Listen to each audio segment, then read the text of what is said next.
your predictions to the test. Each week, you can make your picks for both Valorant and League of Legends, or just stick to your favorite game. Predict the winners of our future matches and choose the players you think will have the biggest impact. Every correct pick earns you points. The more points you score, the higher you climb on that leaderboard. At the top, you'll find prizes waiting for you at the end of the split. It's easy to play, adds excitement to every match, and keeps you connected with the action all season long. So lock in your picks, track your progress, and see if you've got what it takes to top the Division 1 Pick'ems leaderboard.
Think you know how today's matches will play out? Prove it with Division 1 Pick'ems. Follow along and put your predictions to the test. Each week, you can make your picks for both Valorant and League of Legends, or just stick to your favorite game. Predict the winners of our future matches and choose the players you think will have the biggest impact. Every correct pick earns you points. The more points you score, the higher you climb on that leaderboard. At the top, you'll find prizes waiting for you at the end of the split. It's easy to play, adds excitement to every match, and keeps you connected with the action all season long. So lock in your picks, track your progress, and see if you've got what it takes to top the Division 1 Pick'ems leaderboard.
Think you know how today's matches will play out? Prove it with Division 1 Pick'ems. Follow along and put your predictions to the test. Each week, you can make your picks for both Valorant and League of Legends, or just stick to your favorite game. Predict the winners of our future matches and choose the players you think will have the biggest impact. Every correct pick earns you points. The more points you score, the higher you climb on that leaderboard. At the top, you'll find prizes waiting for you at the end of the split. It's easy to play, adds excitement to every match, and keeps you connected with the action all season long. So lock in your picks, track your progress, and see if you've got what it takes to top the Division 1 Pick'ems leaderboard.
Think you know how today's matches will play out? Prove it with Division 1 pick'ems. Follow along and put your predictions to the test. Each week, you can make your picks for both Valorant and League of Legends, or just stick to your favorite game. Predict the winners of our future matches and choose the players you think will have the biggest impact. Every correct pick earns you points. The more points you score, the higher you climb on that leaderboard. At the top, you'll find prizes waiting for you at the end of the split. It's easy to play, adds excitement to every match, and keeps you connected with the action all season long. So lock in your picks, track your progress, and see if you've got what it takes to top the Division 1 Pick'ems leaderboard.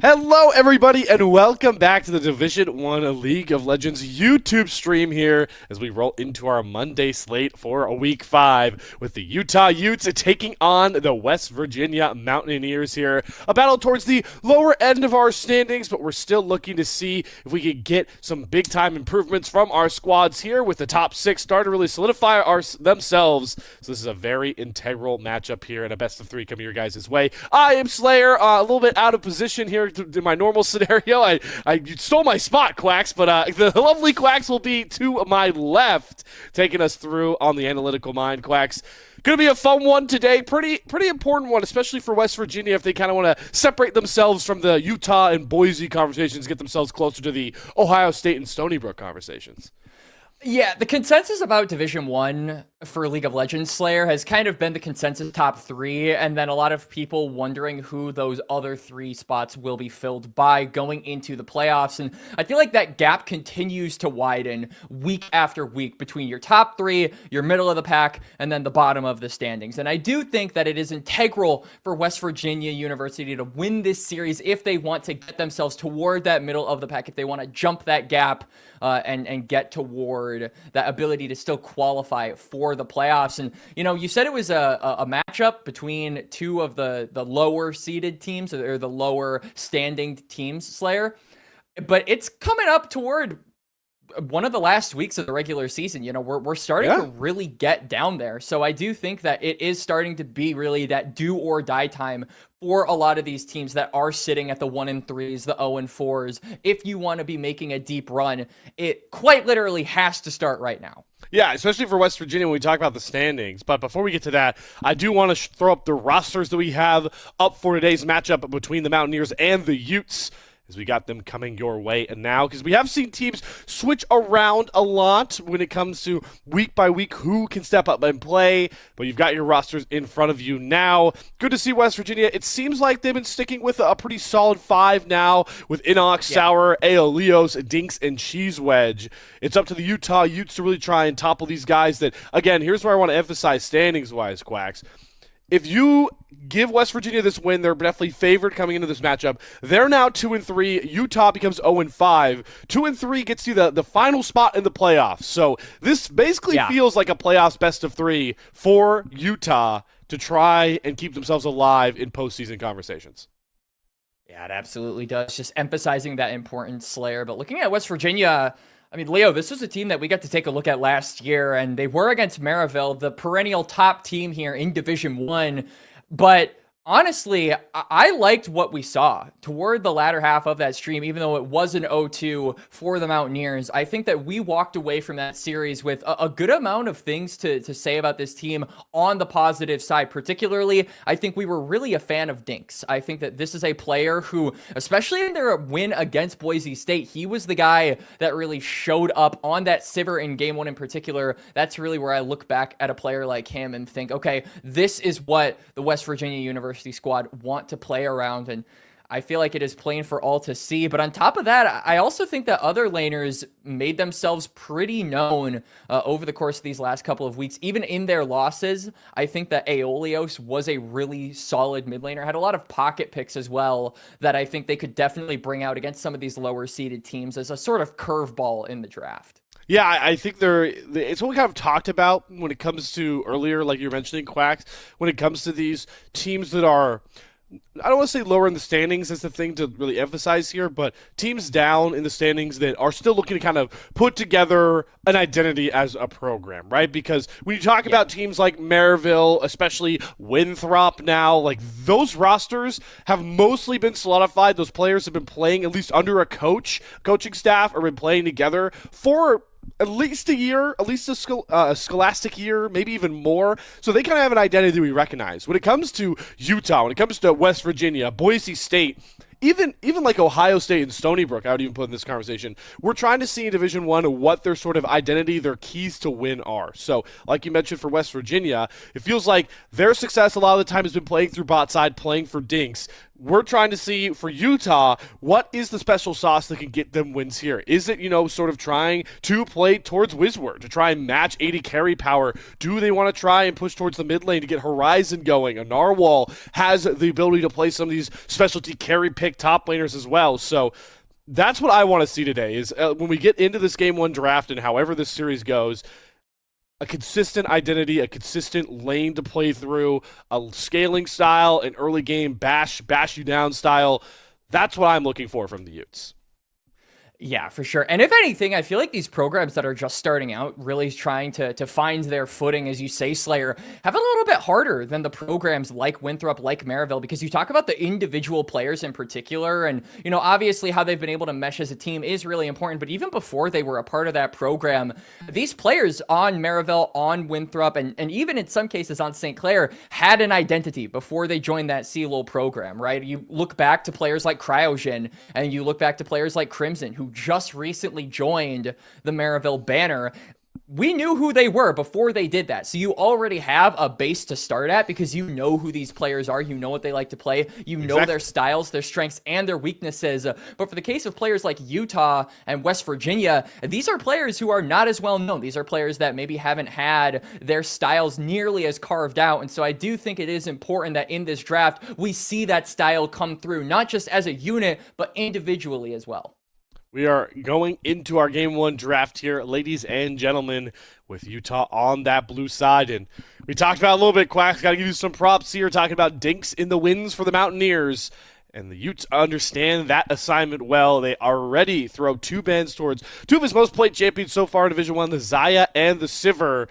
But West Virginia coming back with a game plan of their own, saying, Dangu, you are not going to be able to knock us down, or sorry, Horizon, you are not going to be able to knock us down with some of your pocket picks here. The Vladimir and the Cassiopeia are going to be taken away. So it's a pretty big pocket pick ban so far. Leaves a lot of pretty powerful meta champions in our eyes left up here for this B1.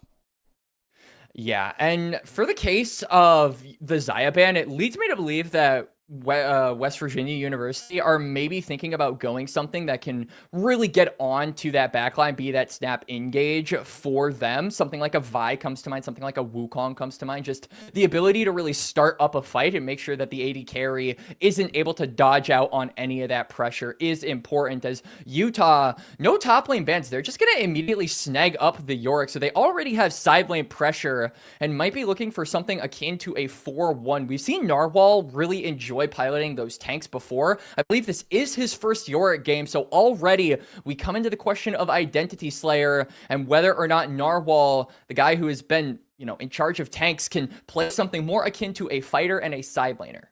Well, we've definitely got some scaling threat already coming back through for the Mountaineers. Inox is definitely a Cho'Gath enjoyer, But I want to highlight the specialty aspect of this matchup versus the York. The Maiden is a very annoying pest to deal with in lane, so that Feast not only gets you a stack off the Maiden early on, but you can take that out of York's lane, and that really neuters how much of a threat he can be, at least early on in those side lanes. And there's the Vi also being snagged up, that snap engage like we talked about, Slayer. It is going to come to fruition here for Utah. I like what they have so far. Lulu is also not only a really good solution into the Jinx, just whenever it possibly gets excited, you turn them into a squirrel, and then you can knock them down into an early grave, a little squirrel grave. You know, it takes less time to dig a squirrel grave than a human grave because they're smaller. But I also think that there's just a bunch of threats onto this Jinx. So for the case of West Virginia University, it's going to be a question of how well can you actually protect Dinks. And I do think that Nico is a bit of an interesting choice because you've got a lot of damage in the laning phase and can get that priority. But as it comes to the team fight aspect, I do think that this is a champion that might have some difficulty playing defense for their backline. We'll have to see how well the protection plan can come across there for sure. Getting into the second level bans here. Get to see a Yunara ban. Like this approach from the Mountaineers staff. Let's just take away key hyper-scaling ADs that work alongside this Lulu. Lucian is fine. I would have maybe liked to see a Zeri ban. Wizward, though, we don't know how much practice he does have on Zeri, so maybe the Lucian is just a bit more, in meta. I think a lot more of our marksmen are adept on the Lucian right now compared to the Zeri, while the Utes just take away some more of those pretty key junglers. I do really like getting rid of the Jarvan because it kind of alleviates the idea that, we need to pick dashes in our mid and AD. Now you don't have to really worry about that in that Cataclysm. Ooh. Is this a Cho'Gath mid, or is this Jack's jungle? That's the question, I believe right? This is Jack Jungle. Yeah, and this also, I think, is really good into what I assume Utah are going to go for the AD carry position. Really, the only ADC left for Wizward is going to be, I was going to say that Smolder as possibly a scaling opponent against this Jinx who wants to go for the items, whereas Smolder wants to go for the stacks, but they're just going to be going hyper carry for hyper carry. I think that Zeri Lulu, obviously a really good duo lane, but we're seeing sort of mirror priorities come out from both of these teams. Slayer, you kind of mentioned that it was an option for Utah to just say, let's play around Wizward, let's give him a hyperscaler, let's try to match Dinks in that pressure for bot lane, and let's show that anything they can do, we can do better. Ooh, okay. I'm very interested to see how the Mountaineers slot out, because there are obvious ways to slot these 5 champions in, but there is a ton of flexibility in this, right? Yeah. Just look across the board. Cho'Gath can technically go either solo lane currently and with different build paths. Nico still technically can play as a mid laner, but also is more known as a support. Morgana most well known as a support, but she's actually been getting a lot of time in mid lane and even jungle. And then Jax can really play top or jungle. The only champion we know for sure is going into one player's hands here for the Mountaineers. Dinks is playing Jinx. Let's see what the rest of this looks like while we get into game. And I think that that is the key crucial part for this West Virginia University squad, Slayer. I think that Dinks, obviously, anytime you see a Jinx, that is what you're playing for. That is your win condition. And I think the idea for Jinx is just how well are you actually going to be able to protect them, right? We talked about the Nico not really being there. I think that Morgana is an okay answer into the Vi, but there are also a bunch of other things that can come along with that cease and desist, such as the wild growth can kind of create this 1-2 punch, pun not intended with the Vi, that could make it difficult for this Jinx to actually maneuver, even with that Black Shield on them. So it's going to come down to just how can this Morgana protect their backline, and can they understand the assignment of this draft? Because it feels like that Black Shield is the only thing standing between Dinks and a gray screen, I should say. And then for the Sylas angle, right, because Horizon has really been the standout player for Utah in some of their competitive games they've been able to have, despite not having a series win. Sylas here. Interesting pick. Always the first thing you look for when you see a Sylas is how high priority are the enemy team's ultimates, right?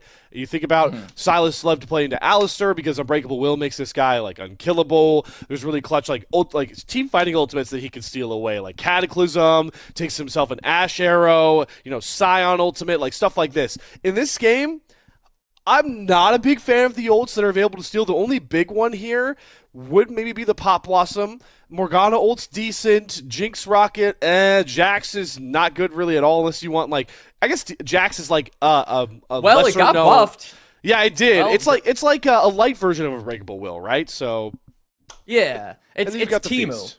Yeah, You know, Teemu Unbreakable Will is Grandmaster's it's basically if Alistar scammed like Jax on Facebook Marketplace for his ultimate and said, all right, here you go, buddy. And he was kind of like Danny DeVito from Matilda, where he ups the price needlessly. Yep. And you get it, and then, well, crap, my car doesn't work. My ultimate doesn't work nearly as well as you wanted it to. I would imagine that's probably the discussion that Alistar and Jax had when they were congregating about their ultimates, which is funny because it probably happened like 14 years ago. These champions are ancient, Slayer. These champions are very ancient. That's a fun little game we could play while we wait to get into game 1 a little bit. What is the oldest League of Legends champ in our draft? I mean, you've got the. I think it's Jax, Cho'Gath, Morgana was a part of the original 40. I think Yorick was, but not this Yorick. Pre-rework Yorick, which okay, well that's the whole thing, right? If we're gonna start factoring in reworks, I don't think that counts, right? I would say. Oh, okay, hold on. Here we go. We got the lane assignments here now. All right, so Inox is playing the Cho into the Yorick. It's Jax, Jungle, Morgana. Okay, this is how I expected West Virginia to slot out. I don't like this. Okay, what's the issue? We talked about the peel really being the Morgana, right? And you not laning with the Jinx, I think, actively harms Jinx's ability to get into this game and, start off swinging, because you don't have that Black Shield to protect you from some ganks by Solomon. You don't have the ability to Black Shield that polymorph. There are a bunch of things that you need to be there to play defense for, and I think not having Aeolios or not having Cheese Wedge on the Morgana could prove difficult for Dinks into the early game, unless this Morgana gets some early push into Sylas and is there to just constantly hover around the bot lane and make sure the Jinx is okay. We'll have to see if the Nico's power in lane can overcome that extra protection like you were talking about. We are on to the Rift here. Game number 1. The Pride and old Gold and Blue taking on Utah Utes here. West Virginia trying to distance themselves from the bottom 2 teams, the winless teams in Division 1, to get themselves into playoffs. After a very tough loss to Maryville last week. Good little war there coming across here from Solomon to make sure that the clears for the Joby's Jax will be covered. But Cheese Wedge comes right back at it. So classic sort of jungle warding, Quacks. I know you know all about this. Raptor camps cover division. You can also see that Solomon will be starting Raptors, a little bit less common for the Vive, because usually when it comes to going Raptors, immediately after you go Crab, you just go back down to your bot side. That could be a bit dangerous, especially if Jovi does decide to just reset after his full clear and immediately try to meet you on that camp, because he'll have item advantage. So we'll have to wait and see if that ends up actually happening here in this game, but all of this, I think, these conditions for the junglers really do pertain to just what we expect them to do impacting the bot lane, right? They need to be healthy so that they can take care of their AD carries. We talked a lot about Dinks, but the same goes for Wizward on this Zeri, who functions in a similar light. A lot more sort of all in, right? When the lightning crash comes down, get away from this area where Jinx always plays for those resets. I'm with you, though. They're both playing hyper carry styles. So you see decent trading coming through here. Don't know if we'll have a ton of action in this game early, unless these lanes really want to start throwing fisticuffs down, because I do feel like both junglers really want to get their full clears through. But as I say that, Solomon has decided to skip going towards his top side. Yeah. And he is going for a gank that Dinks and Cheese Wedge have no idea is coming. Here comes the Vault Breaker. Dinks is going to flash right over it. Well-timed use of the Summoner spell there for Dinks. Sucks to lose your flash, but you mistimed that. You are one dead AD carry. And look at the defensive ward on the top side. They know that Joby is on that part of the map. I'm actually surprised Solomon isn't staying around here. He is going to. He's staying, Quacks. Yeah, he's throwing more fisticuffs towards Cheese Wedge, and as you called out, Master Predictor Colorcaster Quacks, he cannot back because he does not have access to his top side. He has a new top side. now his bottom side camps to clear out here as we've gone full vertical jungle thanks to Joby. This is pretty horrible for the Mountaineers, I gotta be honest. We talk about the importance of bot lane, and having a split map is really not a good look for them, because now Joby isn't really going to be able to impact the bot side for another couple of minutes, and this is plenty of time for, you know, Solomon to maybe look onto this now flashless Jinx. Dinks has to be playing extremely reserved, and this could have some really tough implications for his ability to get ahead on this pick against this Zeri. We'll see if Solomon can look to punish here, to try and get the Utes going. As we talked about, it's always been Horizon that's been kind of the ignition for this team in the early game. Sylas and a Morgana is certainly not a mid lane matchup that a lot of people are prepped for. Look at Solomon. He does have Kawhi Illusion coming over, and Solomon, as you called, going for that gank. Black Shield's already cut down. Good flash from Solomon forward. They lock up Aeolios. He tries to flash, Horizon follows, and it's Kawhi Illusion that picks up the first blood there. Utes on the board first in our game one. Probably not where you wanted the gold to go if you are the Utes, but still, you will take it. Not only do you get the kill, but you also burn Aeolios' flash, so... Oh! Narwhal's getting in on the action too. See you later, Inox. Yeah, Utah just coming out of the gate swinging. This is what we said they needed to do with this pick. Sure, you've got the scaling advantage, but you've got plenty of early game damage too on things like the Yorick, and I mean, Narwhal particularly taking that to heart, getting himself a solo kill. Oh, yeah. Kawhi Illusion cancels both the backs. Mental warfare, Quacks. It's mental warfare. He's in their head. Mind equals controlled. Yep. Nothing low-key tilting than like getting your back canceled in the last second of it, I'll tell you. Especially as an AD with how much we prioritize. If you don't know, a marksman player here on the play-by-play. As much as we prioritize farm in those early games.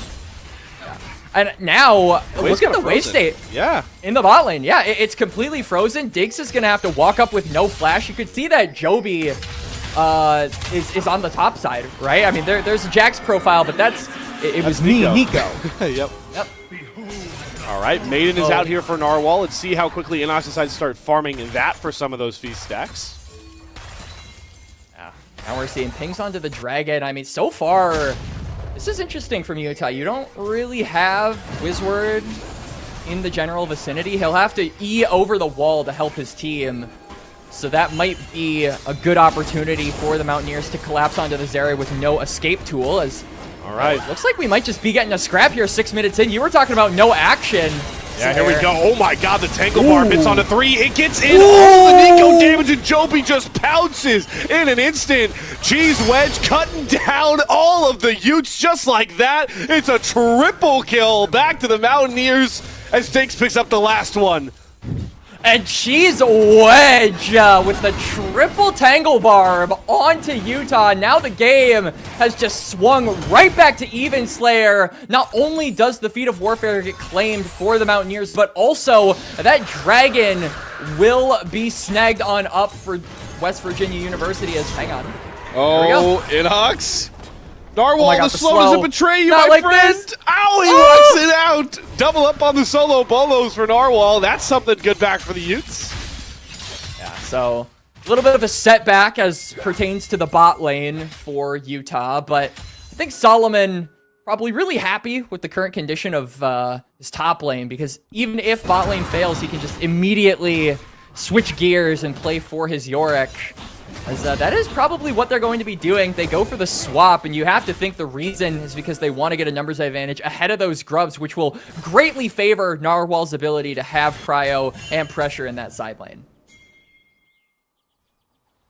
It's gonna be a real problem, right? Yorick can definitely warp game states with a lead because it's so hard to answer him. You have to bring like two people to usually answer, and even then he can knock down turrets so rapid. It's a really big predicament, so we like to see Joby, especially with the kill he picks up. He's got a significant lead over Solomon right now. Maybe even trying to swap into this Yorick. They definitely tried to do that. I like the look here from the Mountaineers. Unfortunately, the Utes matched it perfectly, and we still see Inox really struggling to get going. It doesn't help that he is Halo Blades, and he is trying to go for that Riftmaker AP build, and that does not feel nice playing from behind. Quacks, let me tell you. And look Looking at the top side, this is really bad for Utah. They don't have a ton of engage outside of the cease and desist, and that's not up for Solomon. He's still level 5, so they can't actually go for the snap engage on the Grubs until they have that ultimate for Vi. If they don't get it on the blue buff, I feel like they would just be wise to concede it. Joby trading with Horizon. Dinks looking for a Zap Slow. Another Tangle Barb comes down from Cheese Wedge, but it's Horizon stealing the Pop Blossom to try and save himself. But it's too little, too late. The mainstay mid laner for Utah going to drop off, and that means the Grubs in the first 2 objectives going to go pretty uncontested over to West Virginia. Yeah, West Virginia with a really good recovery as Narwhal just off screen. Oh my God! He got him with the ghouls. He got him from halfway across the lane. If the camera didn't turn on to him, we could just say that it might have been a fake out death. You know, Marble logic. Oh my God, Dinks! Oh, it's Cheese Wedge again. Oh, all right. Joby's after him. No, don't hug that tower. Oh, he doesn't have flash. All right, Wizward's out. Both summoners off the 80s at the same time, by the way. Yep.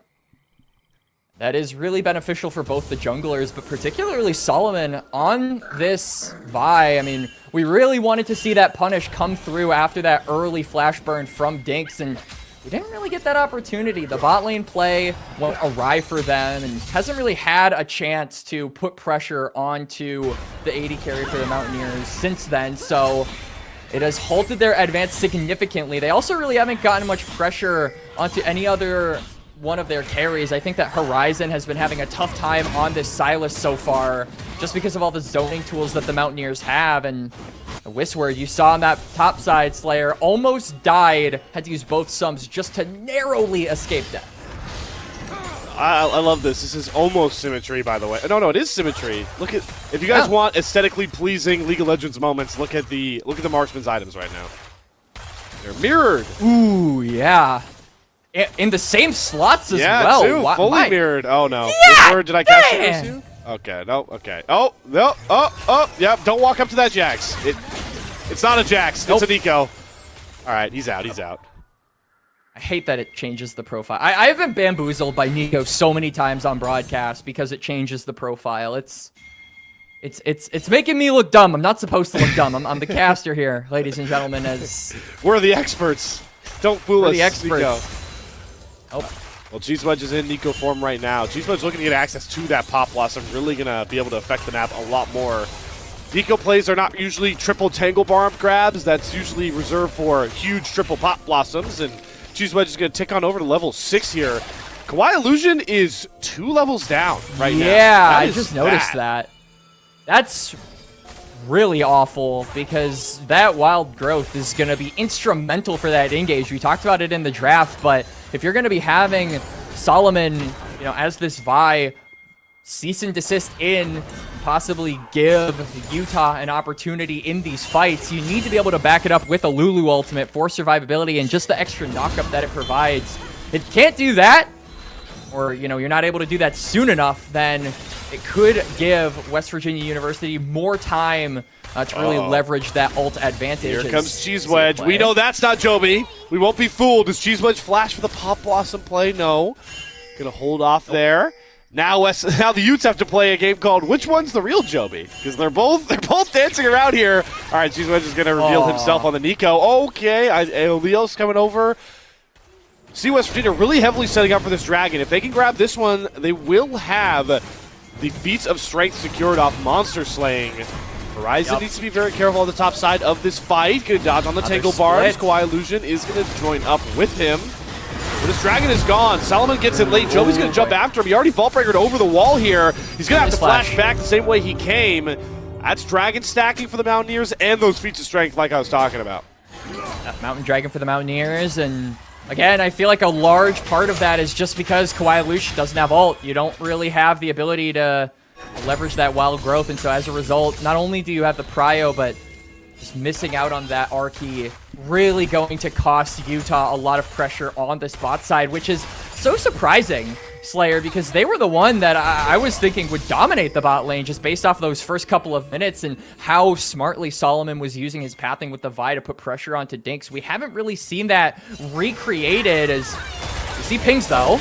Diggs, here we go. This is what you asked for, Quacks. Polymorph comes across, but Wizward takes no way. first, and Wizward. Solomon is going to trade it back out as the Oh, turn starts no. to heat up. Cheese Wedge hits the Tangle Barb again, and Diggs is able to turn the 1v3 dive into a double for his own.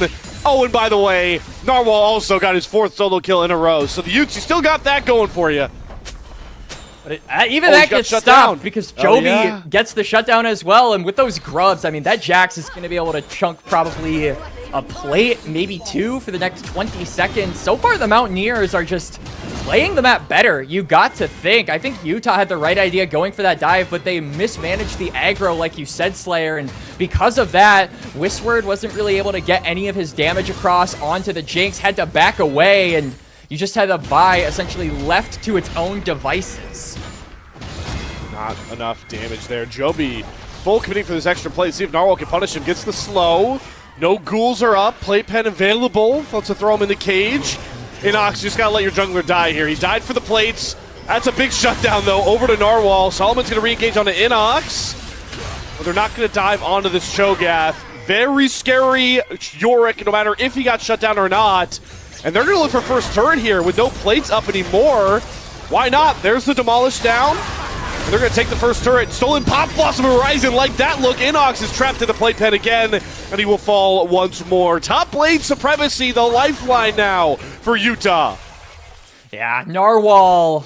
All praise be to the Yorick. Oh yeah, give me this AD carry 1v1. Walk him down, Wizward. Doesn't matter how many kills he's got. When I pop the lightning crash, you better back away. Wizward, that wasn't even a 1v1. That was just the Zeri running down the Jinx, cops and robbers style, as it's a solo over to the ADC for Utah. The first for him, which is really big as well, gets the tower. So 2 turrets going over to Utah, so they recoup some of that gold and actually have like a 2k gold lead here.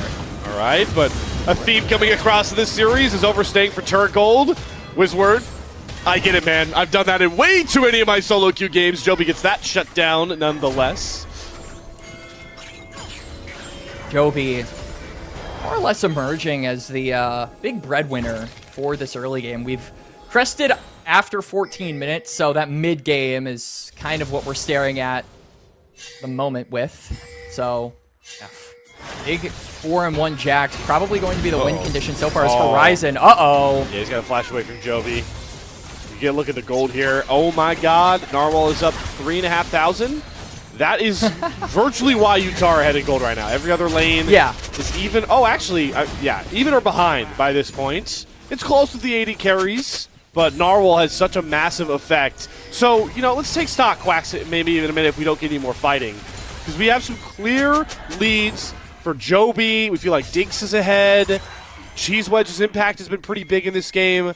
How much does Narwhal being this far ahead make you feel about this game going forward? I think this is going to make me feel a lot better. Getting the Herald into the Yorick's hands, I think you can use this to leverage the Dragon, and that's something that Utah desperately need. If you can put this into the hands of the top laner for Utah, send him to a side lane, and then force the Mountaineers to essentially, they'll have to send 2 to deal with him as Solomon. All right, Dinks, good coverage there on the mid lane. Spots 4 members around him as well. As that Herald goes down, yeah, Narwhal can just solo this thing out fine and dandy on his own. So now we really get into the nitty-gritty of playing the Yorick game, right? Aeolios. What plays are you willing to make Utah to sacrifice, or West Virginia are you willing to sacrifice to let Narwhal cook here? Aeolios going to get jumped on. They saw 4 in the mid lane, and well, that 4 stack for Utah just worked their way down towards the bot side, and maybe a Herald play is the only reason they can get this Dragon. Quacks picking up a kill could definitely make it nice and easy. I mean, Narwhal pops the Herald. They're going to be going in a 3v4. I actually don't think the Mountaineers can win this. You're ahead in most of these champions because the Yorick isn't around, but not so far ahead that I think you can fight with numbers disadvantage. So yeah, they're all just headed to the top side. All right, Narwhal, make your exit, my friend. Swim away. And he's going to walk out at just the right time. Joby's still on the chase now. He's going to take his Krugs here. I wonder if the main gets out. I think Feast was used earlier, so yeah, even the main. I think that's a fine trade. I mean, that's a good trade for Utah, right? They got everything there. They got that's not even a trade. Yeah, there's no trades happening. Oh, no trade deal whatsoever. As like you said, Utah, they get the tower. And they get the Dragon, so they stop that stacking for the time being. But I think the real thing I want to see from Utah now is putting Narwhal on that bot side. We can see that Otacon is going to be spawning in a couple of minutes. If you can retain that teleport from the Yorick, I think you can really make it difficult for West Virginia University to match the Yorick and Prio, and then the teleport is going to be a major curveball that they can throw if there is a contest at Otacon. Not only that, but after Otacon, all that matters are the Dragons, right? So you need to be having constant bot lane priority. I think that if Utah do that, which seems like they are, they'll be in a really good shape. Curious to see, yeah, so we've swapped Narwhal towards that bot side for the Octagon like you talked about. Horizon, though, still has TP. Don't hate this, right? Kind of your weakest members matching up against each other. I think that's fine for Utah. Horizon definitely can take hands to Inox in this lane. Horizon, though, okay, looking for a reset. Now he's going to come back over towards this top side, looking to just constantly keep these side lanes pressed up. That is a big priority when we talk about some of our higher-level teams in Division 1. A lot of their big moves in games, like you talk about your Winthrops or St. Clair's or Maryvilles, they don't make them unless they have side lanes in pretty good spots. So it's good to see Utah really prioritizing that. I don't know if Horizon wins this. Feast okay, is wait, down. no, never mind. He does. He does. Yep, here we go. Goes on in, abscond, abducts forward. Inox tries to flash away. He's got a lot of health, though, and yeah, I think I see why you're worried. Horizon, with one Rocket Belt, there's just not enough damage to deal with all that health. He doesn't really have the damage. Rocket Belt you use for the utility and just having that extra mobility, but its damage profile as an item really isn't there, which is why I worry about Horizon's ability to actually impact future fights on this Sylas. You expect him to be kind of the middleman in a lot of these exchanges, with Narwhal leading the charge and then Wizward kind of on the back line. Solomon. Speaking of leading the charge, he's completely picked off Joby. The counter-strike, though, gets a big stun down. In goes the Pop Blossom from Cheese Wedge. It is going to save Joby. Cheese Wedge flashes himself back out. The hunt down comes across Horizon. Scott does not get close to Ilios. Is going for a big soul shackle. Gets the stun down. Doesn't get enough kill damage with the pool. No! We do see Dinks on the top side of the fight, though. Trade one back onto Solomon. But Utah really scrapping it out despite not having Narwhal. And that's a ton of flashes burned. 1, 2, 3, 4, 5, 6, 7, 8 flashes in that exchange. That won't be available for this Dragon in 2 minutes. That is absolutely huge for the team that gets priority of that bot side river first, because it means that the opposite team has to face check with no flashes available. This game is, by definition, on a nice edge. We start to look at some of these itemization choices and talk about who could be strongest for this Otacon. I mean, I'm going to skip over Narwhal. The fact that he's 3 items, that's preposterous. He's really far ahead of the curve there. He's obviously going to be super strong. A Hullbreaker. Yeah, Hullbreaker. I mean, he might not even try and play for the Otacon with that. Static Shiv and Runins. The Zeri does not have a ton of damage, a lot of attack speed. Wizward is not ready to hyper carry a lot of these fights. Yeah. Dinks, if he can get to this IE on this back, is going to be a lot stronger, but I don't... Oh, he does get the IE. Okay, so I would say damage profile-wise for our marksman Quacks, Dinks is going to be putting out a lot more. Yeah. But like we talked about, the big concern isn't the damage profile. It's just how much time do you have to deal the damage before you get popped, because you don't have flash on Dinks. You're an immobile AD carry without it. So his positioning, I think, is really going to be the big test for him, as Narwhal just casually walking down the dinosaur. Yep. This is why they went extinct. This is why they went extinct. Yep. One shovel at a time. Narwhal, it wasn't the asteroid, mercy. Guys. Don't be fooled. It was shovels. It was shovels in whatever year that was. How many thousands of years was that before humans showed up on Earth? 325 million or something. I don't know. Wow, that's a lot of time. It's been a little bit. It's been a little bit. We'll see how long it is. Maybe not a little bit until this Octagon really patches takes it down. Oh yeah. All right, Horizon, I like it. Throw the Pop Blossom right back at Cheese Wedge. Nico picked off. That's 2 big picks. The Utes got to start up this Octagon now. Look how far Narwhal is up on the bot side. Now Narwhal just has to get out of dodge, though. You really don't want to give the Mountaineers an opportunity back into this game by shutting you down, and then they could transition that into a Dragon. They're already pinging for the Dragon. I do wonder if Narwhal can try to stall. You've got TP on Horizon, so maybe a 2v5 is possible to delay that Drake, but it doesn't look like they're willing to go for it. They're surrendering Soul Point for that Octagon and a topside push, and I do think that is probably the safer play and a good one for Utah at that. If Utah feel like they can fight over this next dragon, which they should be able to, yeah, I'm with you on that, Quacks. It should be a good trade here. They're 4,500 gold up pretty significantly. And while we talked about it earlier being a lot of Narwhal, it's not just Narwhal anymore at this point, right? We should see Horizon getting to 2 items soon here. 3 items is not far away for Wizward, so a lot more damage is going to come through for the Utes. Absolutely is, and I think a big thing helping Horizon in this case is Morgana, not exactly known for their damage profile. If you were dealing with something like a Syndra or an Aurora, then I think we would be in a much more difficult place as Utah because you can't match that damage, but I think the Sylas should be able to against Morgana in a vacuum. So that has been, I think, their big difficulty for Utah is you've got this Yorick that is extremely far ahead, but everyone else is either even or behind when these are champions that really need that high economy to function in a vacuum. And now we finally see the addressal of the main problem coming through here for West Virginia, but you go all out for Narwhal. So impressed by how Utah are playing the map alongside this Yorick. They know exactly when their 4-stack can push up for a turret, when Narwhal has to back up, and vice versa. It's really high-level play that we've been looking for. Very impressed by Utah's game plan here in Game 1 against West Virginia. And I think it's even more impressive when you factor in that Utah isn't really a school that has been going at this for very long, right? Similar to the Mountaineers, these are programs that are on the newer side, especially when you look at comparisons to some of the older programs in Division 1 like Maryville and Winthrop. So them being able to have a solid foundation with their players and the style that they want to cultivate going forward, I think is really important. Is something that even if their records aren't the most impressive thing, at least you walk away knowing how your team likes to function, and you can use that as a blueprint going forward. So really excited to see what these teams have to show in Division 1, not just now in the present, but in the future, possibly outside of Division 1 and whatever we see them participate in. The beginnings of very big franchises here.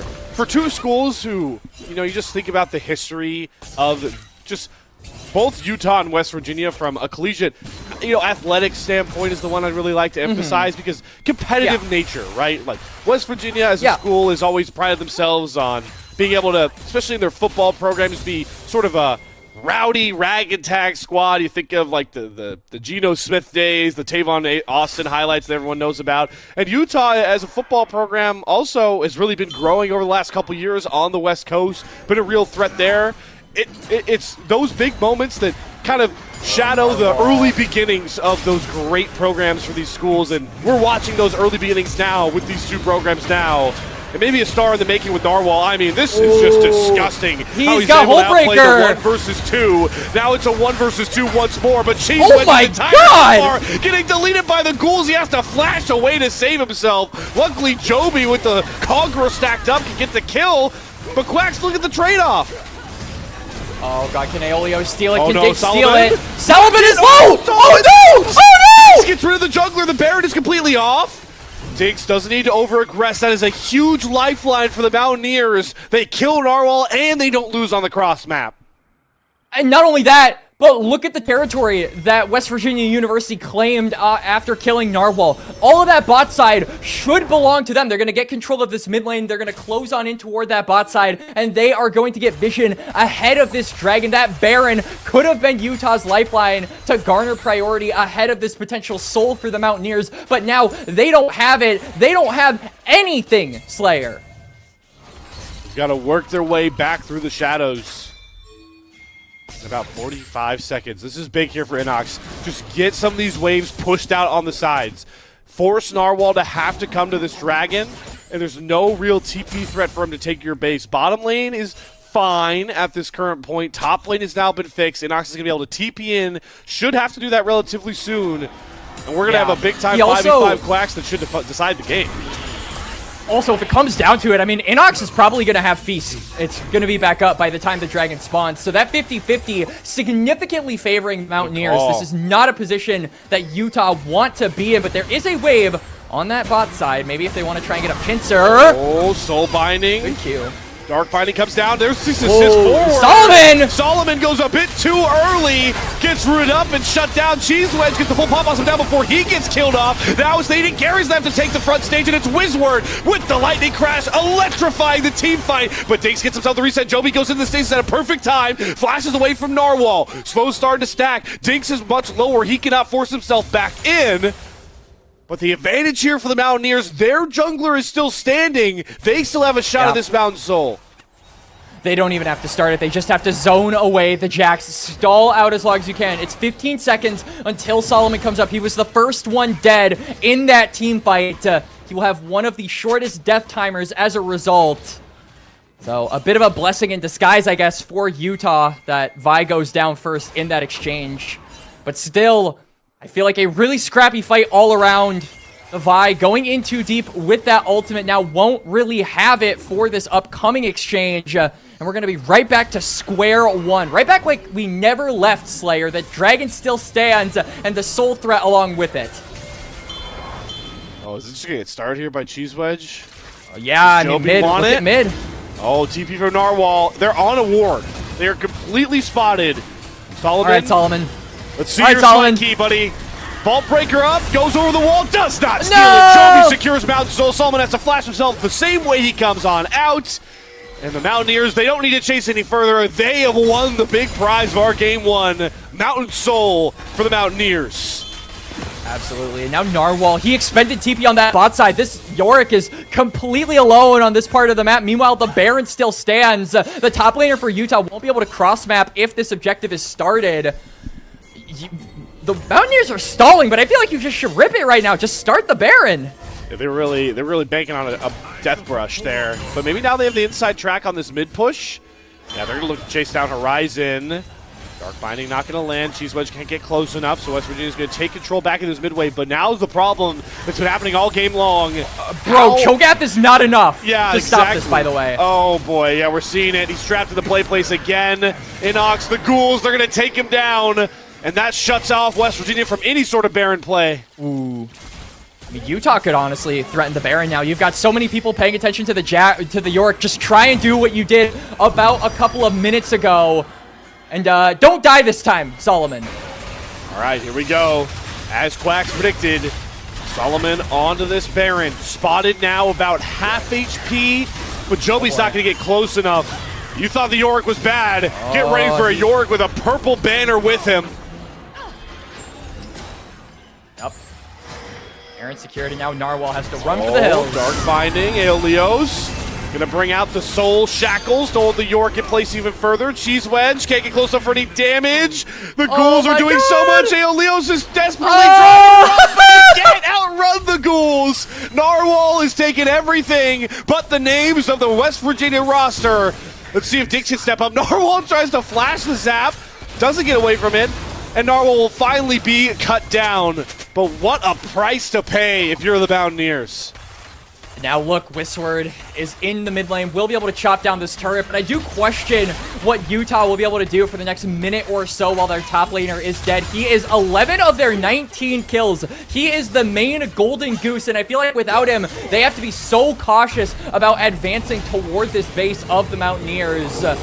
Because without their top laner, they're pretty even in gold. Like we talked about and like we've seen in this game, a lot of the gold difference for Utah rests in the hands of the top lane. Without him, it really feels difficult for them to actually advance in this game, as they're just going to back on away with Baron buff. They can try and fix these sideways. You can see that Horizon is focusing on that right now, but they can't really threaten any of these remaining structures that the Mountaineers hold in their base.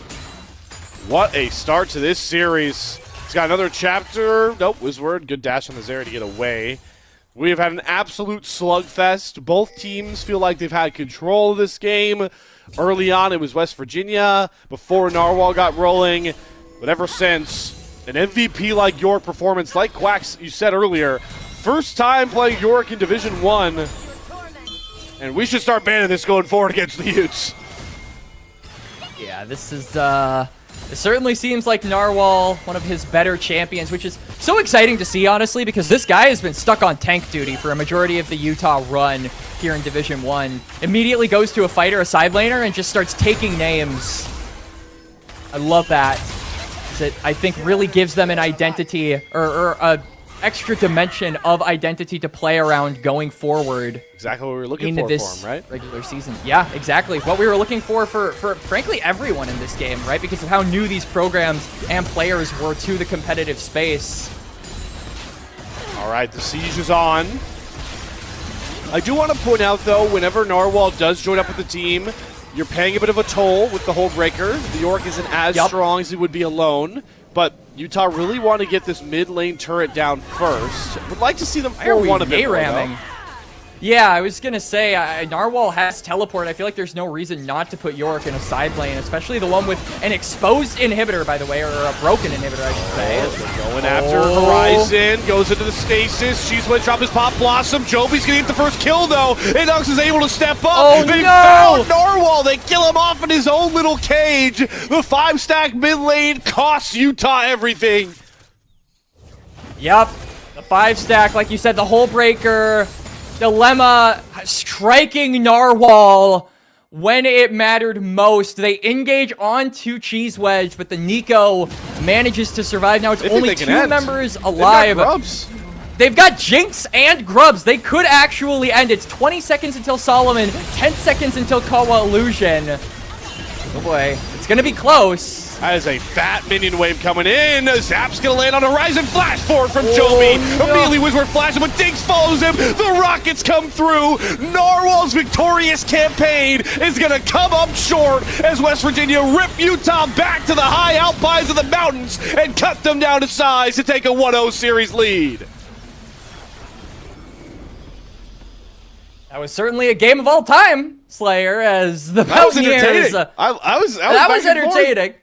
That was back and forth. It definitely was. I just feel bad for Narwhal. Like, if I'm the top laner in that game, I'm so sad. But honestly, good stuff coming out from the Mountaineers, frankly. I feel like as a unit, they played better. Those team fights, I think, really were the secret sauce that they had, that were just superior over Utah throughout this game. You can talk about individual performances, you can talk about Narwhal in that respect, but I think as a 5-stack, the Mountaineers looked better, looked stronger. We saw all the way from the first fight of this game with that 3-man Tangle Barb coming out from Cheese Wedge, and I feel like they continue that energy even when they were down. They were never out. They would always look for team fights, and that's eventually what gave them the win, Slayer. And you know what? I want to give a shout out here to Inox. Listen, you got bapped, man. Honored for tilt proof. It happens to all of us, all right? Sometimes we just get ran down a little bit. We get a matchup we don't like. It's rough, but what does he do in that last fight we saw? Hits a clutch rupture to grab the kill, to set up the kill onto Solomon and Narwhal. That's what you got to do, man. Love to see the grit of just recognizing what you can do to help your team, no matter how bad your laning phase went. Come up clutch like that. I hope the rest of the Mountaineers were getting behind Inox, making that play, and finding this game win, because this really sets the tone for the series. Like you heard Quacks mention, Utah had all the control in this game. Virtually 28 minutes of the 34 we played were all in control for the Utes. But that last minute cost them everything, and the Mountaineers are going to pounce on that to take a 1-0 series lead. But if anything we've learned from Game 1, we've got ourselves a very bombastic series ahead. We'll go to a short break here, and on the other side, jump back in for Game 2 draft. Utah Utes taking on the West Virginia Mountaineers. Think you know how today's matches will play out? Prove it with Division 1 pick'ems. Follow along and put your predictions to the test. Each week, you can make your picks for both Valorant and League of Legends, or just stick to your favorite game. Predict the winners of our future matches and choose the players you think will have the biggest impact. Every correct pick earns you points. The more points you score, the higher you climb on that leaderboard. At the top, you'll find prizes waiting for you at the end of the split. It's easy to play, adds excitement to every match, and keeps you connected with the action all season long. So lock in your picks, track your progress, and see if you've got what it takes to top the Division 1 Pick'ems leaderboard.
Think you know how today's matches will play out? Prove it with Division 1 pick'ems. Follow along and put your predictions to the test. Each week, you can make your picks for both Valorant and League of Legends, or just stick to your favorite game. Predict the winners of our future matches and choose the players you think will have the biggest impact. Every correct pick earns you points. The more points you score, the higher you climb on that leaderboard. At the top, you'll find prizes waiting for you at the end of the split. It's easy to play, adds excitement to every match, and keeps you connected with the action all season long. So lock in your picks, track your progress, and see if you've got what it takes to top the Division 1 Pick'ems leaderboard.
Think you know how today's matches will play out?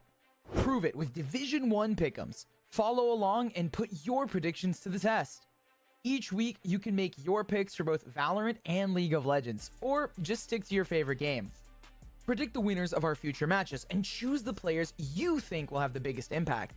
Every correct pick earns you points. The more points you score, the higher you climb on that leaderboard. At the top, you'll find prizes waiting for you at the end of the split. It's easy to play, adds excitement to every match, and keeps you connected with the action all season long. So lock in your picks, track your progress, and see if you've got what it takes to top the Division 1 Pick'ems leaderboard.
Think you know how today's matches will play out? Prove it with Division 1 pick'ems. Follow along and put your predictions to the test. Each week, you can make your picks for both Valorant and League of Legends, or just stick to your favorite game. Predict the winners of our future matches and choose the players you think will have the biggest impact. Every correct pick earns you points. The more points you score, the higher you climb on that leaderboard. At the top, you'll find prizes waiting for you at the end of the split. It's easy to play, adds excitement to every match, and keeps you connected with the action all season long. So lock in your picks, track your progress, and see if you've got what it takes to top the Division 1 Pick'ems leaderboard.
Think you know how today's matches will play out? Prove it with Division 1 pick'ems. Follow along and put your predictions to the test. Each week, you can make your picks for both Valorant and League of Legends, or just stick to your favorite game. Predict the winners of our future matches and choose the players you think will have the biggest impact. Every correct pick earns you points. The more points you score, the higher you climb on that leaderboard. At the top, you'll find prizes waiting for you at the end of the split. It's easy to play, adds excitement to every match, and keeps you connected with the action all season long. So lock in your picks, track your progress, and see if you've got what it takes to top the Division 1 Pick'ems leaderboard.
Think you know how today's matches will play out?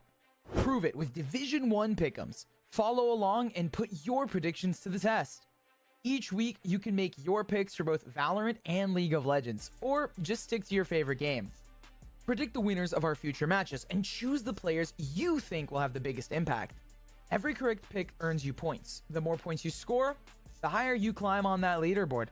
At the top, you'll find prizes waiting for you at the end of the split.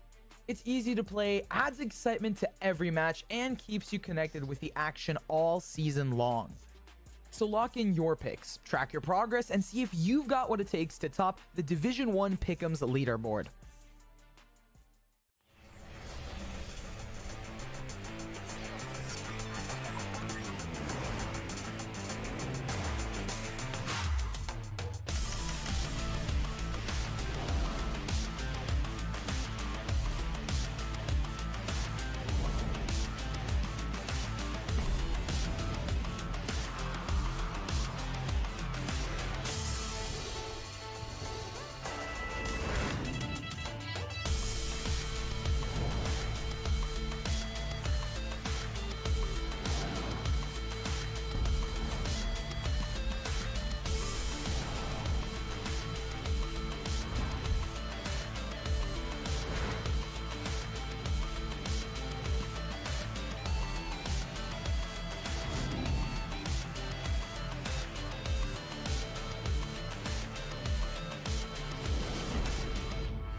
Think you know how today's matches will play out? Prove it with Division 1 pick'ems. Follow along and put your predictions to the test. Each week, you can make your picks for both Valorant and League of Legends, or just stick to your favorite game. Predict the winners of our future matches and choose the players you think will have the biggest impact. Every correct pick earns you points. The more points you score, the higher you climb on that leaderboard. At the top, you'll find prizes waiting for you at the end of the split. It's easy to play, adds excitement to every match, and keeps you connected with the action all season long. So lock in your picks, track your progress, and see if you've got what it takes to top the Division 1 Pick'ems leaderboard.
Think you know how today's matches will play out? Prove it with Division 1 pick'ems. Follow along and put your predictions to the test. Each week, you can make your picks for both Valorant and League of Legends, or just stick to your favorite game. Predict the winners of our future matches and choose the players you think will have the biggest impact. Every correct pick earns you points. The more points you score, the higher you climb on that leaderboard. At the top, you'll find prizes waiting for you at the end of the split. It's easy to play, adds excitement to every match, and keeps you connected with the action all season long. So lock in your picks, track your progress, and see if you've got what it takes to top the Division 1 Pick'ems leaderboard.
Think you know how today's matches will play out?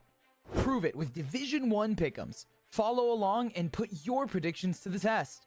Each week, you can make your picks for both Valorant and League of Legends, or just stick to your favorite game.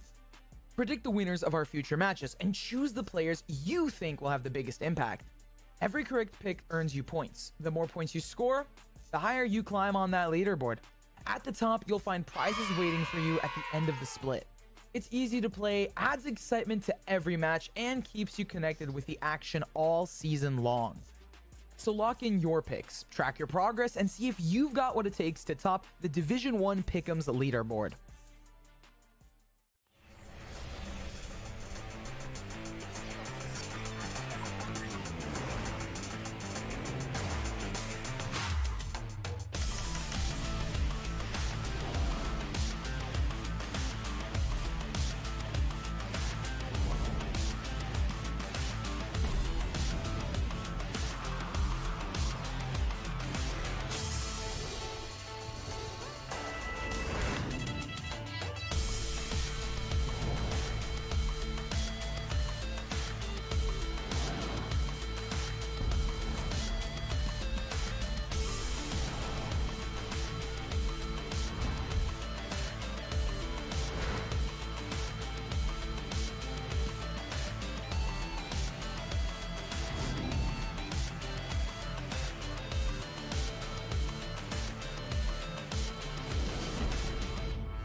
Think you know how today's matches will play out?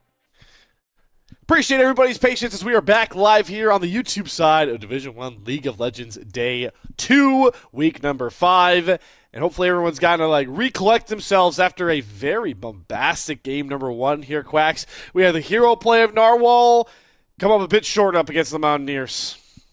Yeah, honestly, and I feel like a large part of it was because we talked about the Hullbreaker value, and we were really emphasizing that, and he just decided to group with the rest of the team. Wasn't invincible because he wasn't by himself, and ultimately died with the rest of his team. The Mountaineers took game 1. But that was the big thing that we said was there for game number 1 for West Virginia the whole way through. Even when they were in losing positions and they weren't doing the hottest, even when Utah were ahead of them in gold, it always felt like when it came down to team fights, they were able to, at the very least, go even with Narwhal present.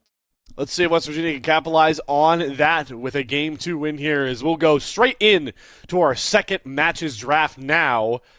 We will see the Utah Utes switch sides here onto the red side. So, Quacks, they're going to prioritize counter pick potential here. Yeah. And I feel like this is probably aiming at trying to give fifth pick over to Narwhal. I think that, obviously you forced him to go that Yorick blind, and then even with the counter matchup there available for West Virginia University, they weren't able to make a dent in him. So I do think that maybe if we are looking at the draft a little bit more holistically, and then you give R5 over to your top laner, he can do something that not only is a good matchup for him in a vacuum in the 1v1, but also could impact the entire team of West Virginia University going forward. So I have to imagine that's probably going to be their strategy, but it seems like the bans are staying relatively the same, with the Mountaineers just constantly targeting the bullies that Horizon likes to go, and Utah not letting Dinks get on his comfort picks. That's a big priority, right? Don't let Dinks get comfortable. He has been a standout for the Mountaineers so far in their campaign in this initial Division 1 split. Despite the fact we've swapped sides, we still see the same ban priority. So it's a 2-ban levied towards Horizon's champion pool. And like you mentioned, Dinks is still going to not be allowed onto the Sivir or the Xayah. Trundle is a new ban, though, introduced here by West Virginia. Yeah, they are going to ban away the Trundle here for game number 2, possibly pointing at West Virginia University wanting to go for maybe just a 1-tank comp. I think that Trundle, obviously really good into tanks in general, but I think struggles when you have more than one frontliner on the enemy team, because you ult one, but then there's just another one there to stand in your way. So this probably points to Inox going for a full tank, and it is going to be the Scion. I would imagine he'll probably be the only source of frontline, along with maybe something from Cheese Wedge going into this game. So I would expect maybe something a little bit more on the carry side here for Sour. We saw how effective he was on that Jax in game number 1. I would love to recreate that with a bit of a more conventional champion. Exactly, right? Jarvan, I like this start for both teams. These are very meta-focused picks right now when we talk about the state of League of Legends. And then there's the comfort we always ask for here. So Narwhal, listen, Quacks, you talked about he's been on tank duty for a lot of the year here for Utah. He told me, give me the rock game 1. It came up short on the buzzer beater. He's like, all right, I want to go full carry now. The Yorick is going to be a warping champion to any team fight. The thing that Yorick kind of came up short with, if he can once again slam Inox in lane. This is a really interesting Melio blind angle, because there isn't a lot of cleansable CC so far on the side of Utah. You can't cleanse the apprehend. Maybe kickball priority for flag and drag? Yeah, no, there is kickball priority on the flag and drag, but I do think that if your goal is to be protecting the Yunara from all these backline threats, you need to have some value with that ultimate. And I do think now that Utah have an idea that that is being picked, they are going to go for a lot of this CC that is really either difficult to cleanse or is up en masse, such as the Aphelios with his Graviton, where he can just spam that and you can't match it with your longer cooldown of the ultimate. Overall, though, right now, I think that this is a better draft for Utah, honestly. I really like the Urgot answer into a champion like Sion. It's one of the more conventional counters to this character that I'm actually surprised isn't picked more often. I think Jarvan is also a decent answer into things like the Yunara and the Melio. I think that Yunara is kind of forced to use that ultimate and then that jump to get out of the Cataclysm. So you already burn a ton of things from that champion just to get to safety. And then I think the Aphelios pairs well with that as well. The big thing that I'm looking at here for Utah, though, in order to get back into this series is just another source of damage. I do think that Aphelios, while really good in the late game, and Urgot, while really good after that W is fully maxed, you need something that pairs up with this Jarvan and allows for him to, kind of build that bridge toward these late game threats on Utah. Take away some early game power junglers, though, if you are Utah, right? You get rid of the Pantheon and the Qiyana. So really starting to pinch the champion pool when it comes down for Joby. I know it says Sour. I haven't heard any roster swaps, so pretty sure that is still Joby. Yeah. Joby coming through here in the jungle after the Jax performance. Victor gonna be... Yeah, the Victor is still going to be locked in here. Horizon grabs that one. The Swain counter pick coming out here. So I love the solo lanes here, right? I feel like there are a couple picks in these solo lanes to kind of directly counter each other, and it's fun that they're split on each side. Whoa! Okay, Wax's assassin form's coming out. Listen, we saw this from Joby last week against Maryville. It did not go well at all, but then again, enemy jungler was music. So I do Yeah. think that you can kind of look at the champion not being great and competitive and toss that opinion to the side given who he was playing against. This, though, I think throws the game into a massive curveball. It's one of Sour's comfort picks, obviously, because he played it last week, but I'm Joby. trying to think about, or Joby, I'm trying to think about the overall value of this character outside of the laning phase, though, because this is the conundrum with basically every single assassin, right? You're good in the early game. You can be really in the face of the enemy jungler, but late game, that's where the troubles really start to come in. And I do think that Utah are a very late game-esque scaling comp. So I think those troubles are just going to stack as the minutes go by, which means that Joby really is on a timer to make stuff happen. And honestly, doesn't have the most guaranteed CC in the game. You've got a knock up from your top laner, you've got a grab from your mid laner, and really nothing in the bot lane other than that kick, which I don't think is, good enough CC to be punishing someone like an Aphelios at all. So I think your solo lanes really are the best bet here if you are the Mountaineers jungler. And for the side of Utah, they're kind of adopting the strategy that we saw from West Virginia University in game number 1. Just play as a team, fight as 5, and hope that that is enough. You nearly got, that's what kind of shorthanded them in that last game is they drafted for a 4-man team fight, brought the 5th in, lost the power of their composition. So all heading to the team fight. Let's see if Utah can use that to keep this series alive, force their first best of 3 full slate. They'll have to do it on Summoner's Rift as we will go back live to the familiar battle arena we all know, love, and frankly, sometimes hate, especially Narwhal, the way that last game ended. Let's see if we can have another MVP-like performance on this Urgot as we're on to the Rift. And I do want to, talk about the Joby point, because Quacks, very great point you made about the talent in this game state. However, to play devil's advocate for a second here, the fact that Joby is really, Jarvan's the only one that can match like early game power, but not even that much into a talent. The fact that you're the only like early game bursty assassin, you can kind of be a pretty big bridge if you can get ahead early, punish these scaling lanes, and then wait for your scaling lanes to catch back up. Yeah, I think Talon also is just really good at circumventing vision, right? It's very difficult to actually track where this champion is going, and so it does leave a lot of options available to him in the wake of maybe trying to look for a cheese play onto Solomon. We can actually see the pings coming through. He maybe wanted to look for something on the Raptors, but we'll think better of it and just return right back to his jungle. But both junglers starting on the top side. I mean, Joby realistically could go for like a 3 camp and then look for him on his blue side if he wanted to. But it really is all dependent about that priority, I think. Priority for Joby, a big point of emphasis here for West Virginia in the early phase. As we see Narwhal already getting back to his usual hijinks. Definitely a lane where Inox is going to have to... It would have been counterpicked. It was a tough lane to play nonetheless. So we'll see how well Inox can kind of play the classic Sion game of maybe get down in CS significantly, maybe fall a bit behind early, but importantly, let's not give up major kills. Yeah. I think really Inox's job is to just survive. It's like that one meme, right? Current objective, survive. That should be the idea here for Sion, because there's a reason why this champion is probably the most broken on the current patch here, Slayer. It's because even with low economy, Sion is just such a unit. And I feel like in... Wait, Aeolios? Solomon, though, going to force Aeolios to flash over the flag and drag there.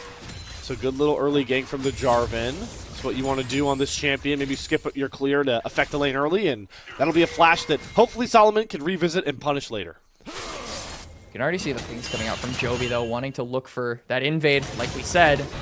Has a couple of opportunities here with that bot lane priority. You already see a flash out of Kwai Illusion. There's a jungler waiting in the wings as well. See if West Virginia decide to pounce here. I do want to also point out very quickly, a mistake on our end, I apologize. We did see the Utah ID carry swap come through. They've gone through a lot of times so far in this split of Division 1. It is Pwn Kickfly that is coming in. We've seen this a couple times. He's came in for Game 2s a lot for the Utes, so part of why we might have seen the Aphelios come out here, a much more prioritized champion of his nature. Yeah. Good catch on that sub there, Slayer.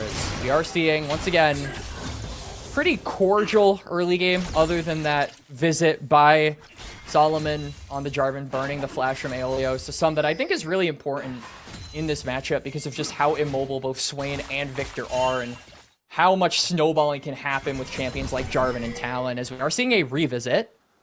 Yeah, Talon's nearby. So Joby went for the double crab play. Aeolios should be dead here. Solomon's just waiting on cooldowns to go for another flag and drag. That is first blood for Solomon. So good revisit immediately on that gank. No flash, just found a little too far up, hugging that bot side as well, so a bit of an error there. There we go. Joby over the wall. It doesn't take a turret shot. Really well placed with that tactical assault. And they get Inox the kill to get that Scion some economy that he's not really too familiar with. I'm a little bit sad it didn't go over to Joby because now he's going to be forced to stay a little bit later. He forsook a lot of his pathing in favor of putting pressure early on to Solomon. So the economy for Talon really not there. I don't actually think he has enough at the moment for a Dirk. And that's really the spike that you want to back on with any assassin in the game. So a little bit unfortunate for him, but overall, like you said, still good that Inox gets a little bit of a leg up over the Scion, who was a counter pick into him. Why Illusion going for a deep ward here. He's going to ward up the red buff. He's going to spot all these camps. So Joby is up again. Yeah, well, this Swain's going to be punished. Horizon looking to get some more gold econ. I mean, Aeolios is completely routed. They looked at maybe try and trade Horizon out, but they get him the kill. So scaling Victor very much so online, as Utah has tried to do, get their superstar mid laner going, and they have done so far through the early game of Game 2. And it's a really big back for Horizon as well. He hadn't gone for a reset yet, which means he is going to be able to get a lost chapter on recall. So that'll be a really valuable commodity for him when it comes to trading into this Victor, a champion who is, a lot longer range than Swain. I think one of the biggest issues with Swain is just how short range he is as a champion. And Victor, with that laser, can really poke him out and make it difficult for him to farm safely without getting a chunk of his health removed in the process. See, Narwhal not necessarily getting as much full Urgot damage, into the Scion. Already seeing the effect of that Cinder Bambi coming through for the Scion. But now with Ultimates online, Fear Beyond Death is a tank killer with that execution threat. Yep. So Inox still needs to play pretty patient despite the early kill.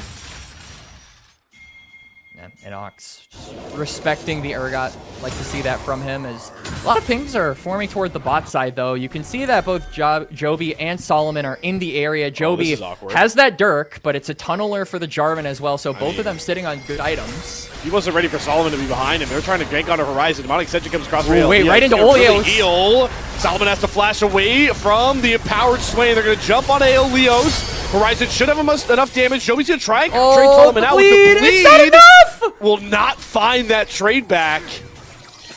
And Utes are making it a priority. We are playing through mid lane, and so far, West Virginia struggling to find an answer. Yeah, Aeolios is just getting exposed in this game. 0-3, 7 minutes into the game. West Virginia not able to trade a kill back, but they are going to go onto the Dragon, though. They don't have a lot of damage. I think this is one of Talon's biggest weaknesses. You do not do objectives quickly at all. They're going to have to come right off of that Dragon. So a couple of tough little breaks here for West Virginia early. Joby thought he had a route on the mid lane gank. Turns out he was going into a 2v3. Joby tries to play for this Dragon, and now I'm glad we have you here, Quacks, with an assassin picked again. It's just very hard, it feels like now, for Joby to maximize that small window you talked about. He'd be effective on this Talon. I mean, it's going to be harder for him as the game goes on because we're expecting health to be stacked here from the Victor. We're expecting the same for Narwhal and Solomon. So these targets are not getting any squishier. That's for damn sure. All right, Inox is able to walk out the Solomon gank. Might look for a turn here. Joby using that unique pathing.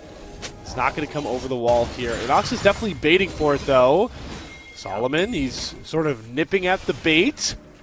Joby's going to start the grubs out. He switches a little bit late to the rotation. They don't have Emilio here, and the Maokai is right there.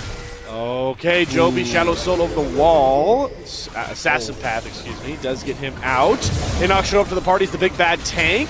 Looking for a decimating smash. Aeolios off to the side. When does Joby go in? Solomon's getting heralded pretty low. Joby has to use the Shadow Assault for the invisibility. Cataclysm goes on the back end, but Solomon gets popped by Oleos, and he wants all the smoke. Flashing forward after the other 3 members, but where's the damage? Joby can't get in. It doesn't matter. Oleos goes from 0-3 to 3-3 just like that, and he's not even done. Nevermove's gonna whiff, so Horizon gets out, but a huge bounce back for the Mountaineers mid laner. Honestly, I feel a mechanical blunder was there for Utah. The Fear Beyond Death had point-blank target selection onto the Talon. That was the freest kill ever onto the Mountaineers jungler, and it whiffed. It did not find him. And at the end of the day, West Virginia University gets so much value out of the Swain, with Utah having to come into them. And the Swain, that's the kind of thing that he likes to play into. He is so good at being able to weather the storm against engaged comps, and the result is a triple kill. Wow, I mean, we thought Aeolios was completely exposed early, would be so far behind, and just like that, he beats Horizon to first item. The Blackfire Torch already in inventory, and this is going to be a tough game now for Utah to play out. We talked about how much power the Swain is going to have into this low-range comp. Urgot, J4, and Maokai are going to be easily farmed by this Demonic Ascension if Aeolios can time it correctly. Yeah. Absolutely. I think that Aeolios getting ahead is kind of the doomsday scenario here for Utah, which is why they worked so hard to get him behind early. They put him at 0-3, and they did it successfully, but now I feel like the game has been flipped on its head. Both mid laners are somewhat even, relatively even in items, both having that Blackfire Torch, so it does mean it's really difficult to get the jump onto him. They could still try and look for plays, but it's going to be significantly more difficult to kill him, and you're on the clock against a champion like Talon, who is so good at reading and reacting to these plays. And with that assassin path, really pop up anywhere. You have to cover for him very well. We do see that Joby got 2 of the grubs on top of that. I think that's huge for this Scion composition for Inox to threaten these turrets. Still waiting on first Dragon to get started, but as you talked about, Quacks, gotta give you credit. Joby is waiting in the wings over the wall. We saw Joby find Solomon behind him at an unfortunate point. Now it's kind of reversed. Solomon is going to come over. I don't know if they protect Joby to be here. They're going to go all in on the Cheese Wedge with this Melio, and Potent Kick flies enough damage, but there goes Dinks. He completely transcends. Joby goes after Kawaii Illusion. Dinks flashes away from the Jarvan. Can Dinks find the 3rd kill? No. But does Joby have enough damage to take? He's waiting on the cooldowns. Joby gets it done. West Virginia again winning a big-time skirmish. And there it is. Joby finally finds his moment, finally finds his fight. It's a double for the Talon. And another fight won for the Mountaineers, this time on the bot side. They're really starting to cover all of their bases. This has been a beautiful recovery over the last 4 or 5 minutes, Slayer. A 3-3 Swain now, a 2-0 Talon. And I feel like the other lanes certainly aren't in a bad position either. Inox still holding on to that solo kill to stay within relative proximity to Narwhal. And I think, Dinks, it's really only a matter of time for this Yunara. So the scaling aspect of this composition is there, but the snowballing aspect, the part that we were most worried about in those first 5 minutes, is starting to come online. Quacks, I want you to talk extensively about how the items will also reflect the snowball. The Youmuu's is probably the best first power spiking item we're seeing across the board, maybe besides Sundered Sky, but talk to me about how Talon's itemization can just capitalize on a snowball lead like this. I actually am interested to see what he goes second item, because usually the traditional jungle or the traditional build pathing for Talon at the moment is opportunity into Profane, as Joby just runs in, gets half health, and runs out, doesn't elaborate. Giga Chad. All right. Diving a Scion. Fear Beyond Death's going to land this time, and that's how you want to do it with the Urgot ultimate. Cut Inox down for size with about a couple hundred HP points still up. Where the Mountaineers are going to respond with their own play, like this cross map from West Virginia. It is a very late first Dragon, but it's at least something to cover for Inox's death. Good cross map play, like you said, for the Mountaineers, and now they can just take control of this bot side. I think this is one of Talon's biggest strengths, is because you have the safety of that assassin's path, you can really cover a lot of ground and look for these counter punches in the enemy jungle. That said, though, you cannot forget about priority, and I think Joby might get a reminder as look at Utah just ready to collapse on this Talon. Bone kick fly scouting first, but you do not want your Aphelios to go headstrong in. Cheese Wedge is actually the one to pay the Pied Piper first, but here goes Joby. Shadow Assault, let's see that talent. There we go! He's ludicrous early on, and Dinks transcends to try and chase down Kawaii Illusion. Nature's Grasp, Twisted Advance, doesn't matter. Dinks gets on the board as well, and they capitalize and redeem Cheese Wedge's death. And now Inox is getting to slam around with Narwhal on this top side. Big shield, he's going to throw him back under the turrets, but Inox, I mean, his health bar is just so high. He's going to flash, make sure there isn't any shenanigans.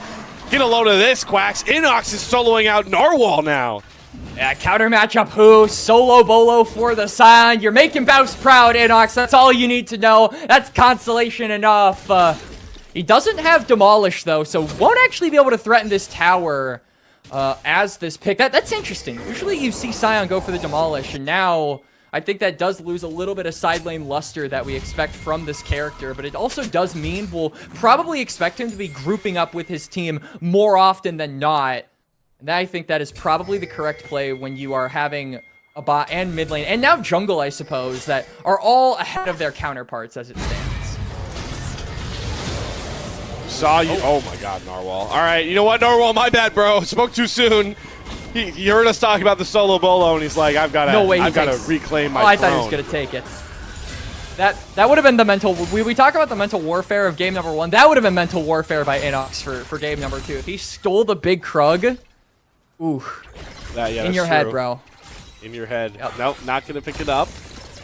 Do get to about 15 minutes here, so we now have the Herald spawning onto the Rift. Feats of Strength are an interesting conversation as well. First brick is up and available, and it looks like Utah are in a much better position to do so.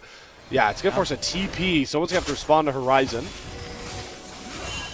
This is kind of where the difficulty lies for a champion like Talon, because you have a lot of early game pressure when the, game is a little bit more structured, when you can capitalize off of positioning mistakes from Utah, but now there's a lot more variance to the movements of the Utah members, and that does mean it's harder to get these picks, it's harder to find these kills, and you might have to overforce plays that your team could potentially not be ready for, like this Herald. So they are going to inevitably back off, but this is just the struggle with any assassin jungler, is finding an angle to not overforce, but still get yourself gold. I see it in Inox's eyes, bro. He's about to try and ult this Victor and kill him off. Or maybe I saw the look in Horizon's eyes and switched it for Inox. Inox, you gotta make up your mind. You can ult out or you can ult in. Alright, he's going out. Cowards. As runs away. I'd say that's probably the safer play. I mean, Horizon had flash, and I think even if you ult toward him, he just manages to sidestep it. It's Solomon. Flag and drag. All right, Aelios not close enough for the never move, but this is Utah moving to an inside track on this Herald without their jungler. And Narwhal's getting it done for now. They're going to pick up the Herald. Do they get out? Dinks cannot hold them from exiting towards the top side here. Like the play from Utah. Joby's still looking. They get the slow from Aelios. He's going to flash out the never move. He pulls back too. Goes ascending into the demonic form. But he gets burned down before Dinks can get anywhere close enough. And Horizon's TP, a big threat onto Dinks. Good flash, get away from the Cataclysm. He's holding on to the Transcendent form, but he gets knocked up. Horizon should have enough damage. The barrier not going to be enough. Horizon on a killing spree as they also catch Joby out. It's all up the Utes here to the top side to swing this game back in their favor. Honestly, massive, massive credit over to Kawaii Illusion there. I think that Nature's Grasp did such a good job at forcing Aeolios, even though he manages to get the 3-man never move and goes in to all of Utah. He doesn't get the follow-up that is needed. That fear of a root just completely stops the Mountaineers in their tracks. They aren't able to assist their mid laner, and so as a result, the swing gets picked off. The numbers advantage favors Utah, and they manage to get one more for their efforts. Beautifully played there by the Utah support. And now they're 4,000 gold up here, 17.5 minutes. It's been a really turbulent game number 2 here, Slayer, but I do think that Utah, at the end of the day, they're playing the team fights better than the Mountaineers, I would say. That's all they need to cruise to a Game 2 win. They would force a rare Game 3 in Division 1. We have now only had 3 of them, with back-to-back 3-game series coming up yesterday. So maybe it's just the luck of Slayer on the cast if this score holds. But it's a significant gold lead by this point. We've seen Utah here before, though. We definitely have. I think Utah, you know, obviously even back to game number 1, they were ahead. They had Narwhal in such a good position, but they just weren't able to cross that finish line. I think really the indicator for if West Virginia University can, you know, come back in this game is going to be in the hands of Aeolios and Dinks. These are the two scaling aspects of this comp, and they really just need to get those conditions available.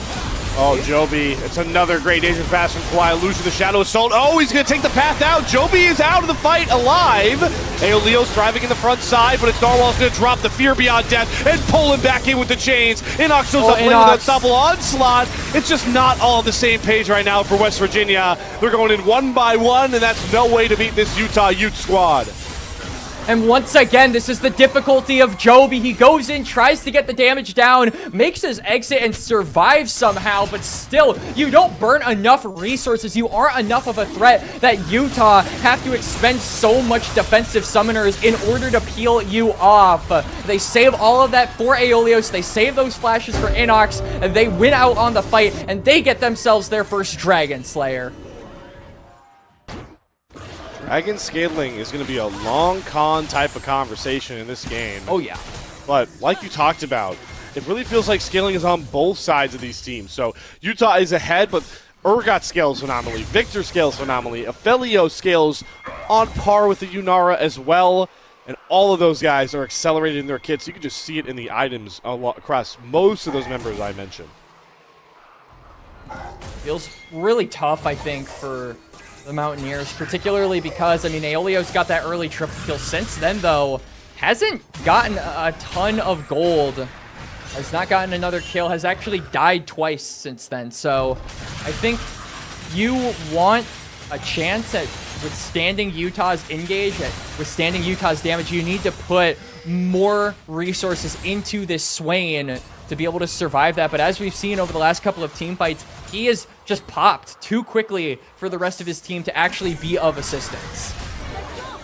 It's the brush game coming out now. As Utah trying to set up these flank wars to spot where West Virginia wants to come in from. Inox has TP, has ultimate. He's now going to channel. See if Utah come off the Otacon. No, they're going to drop the Herald now. So Sion joins the fray.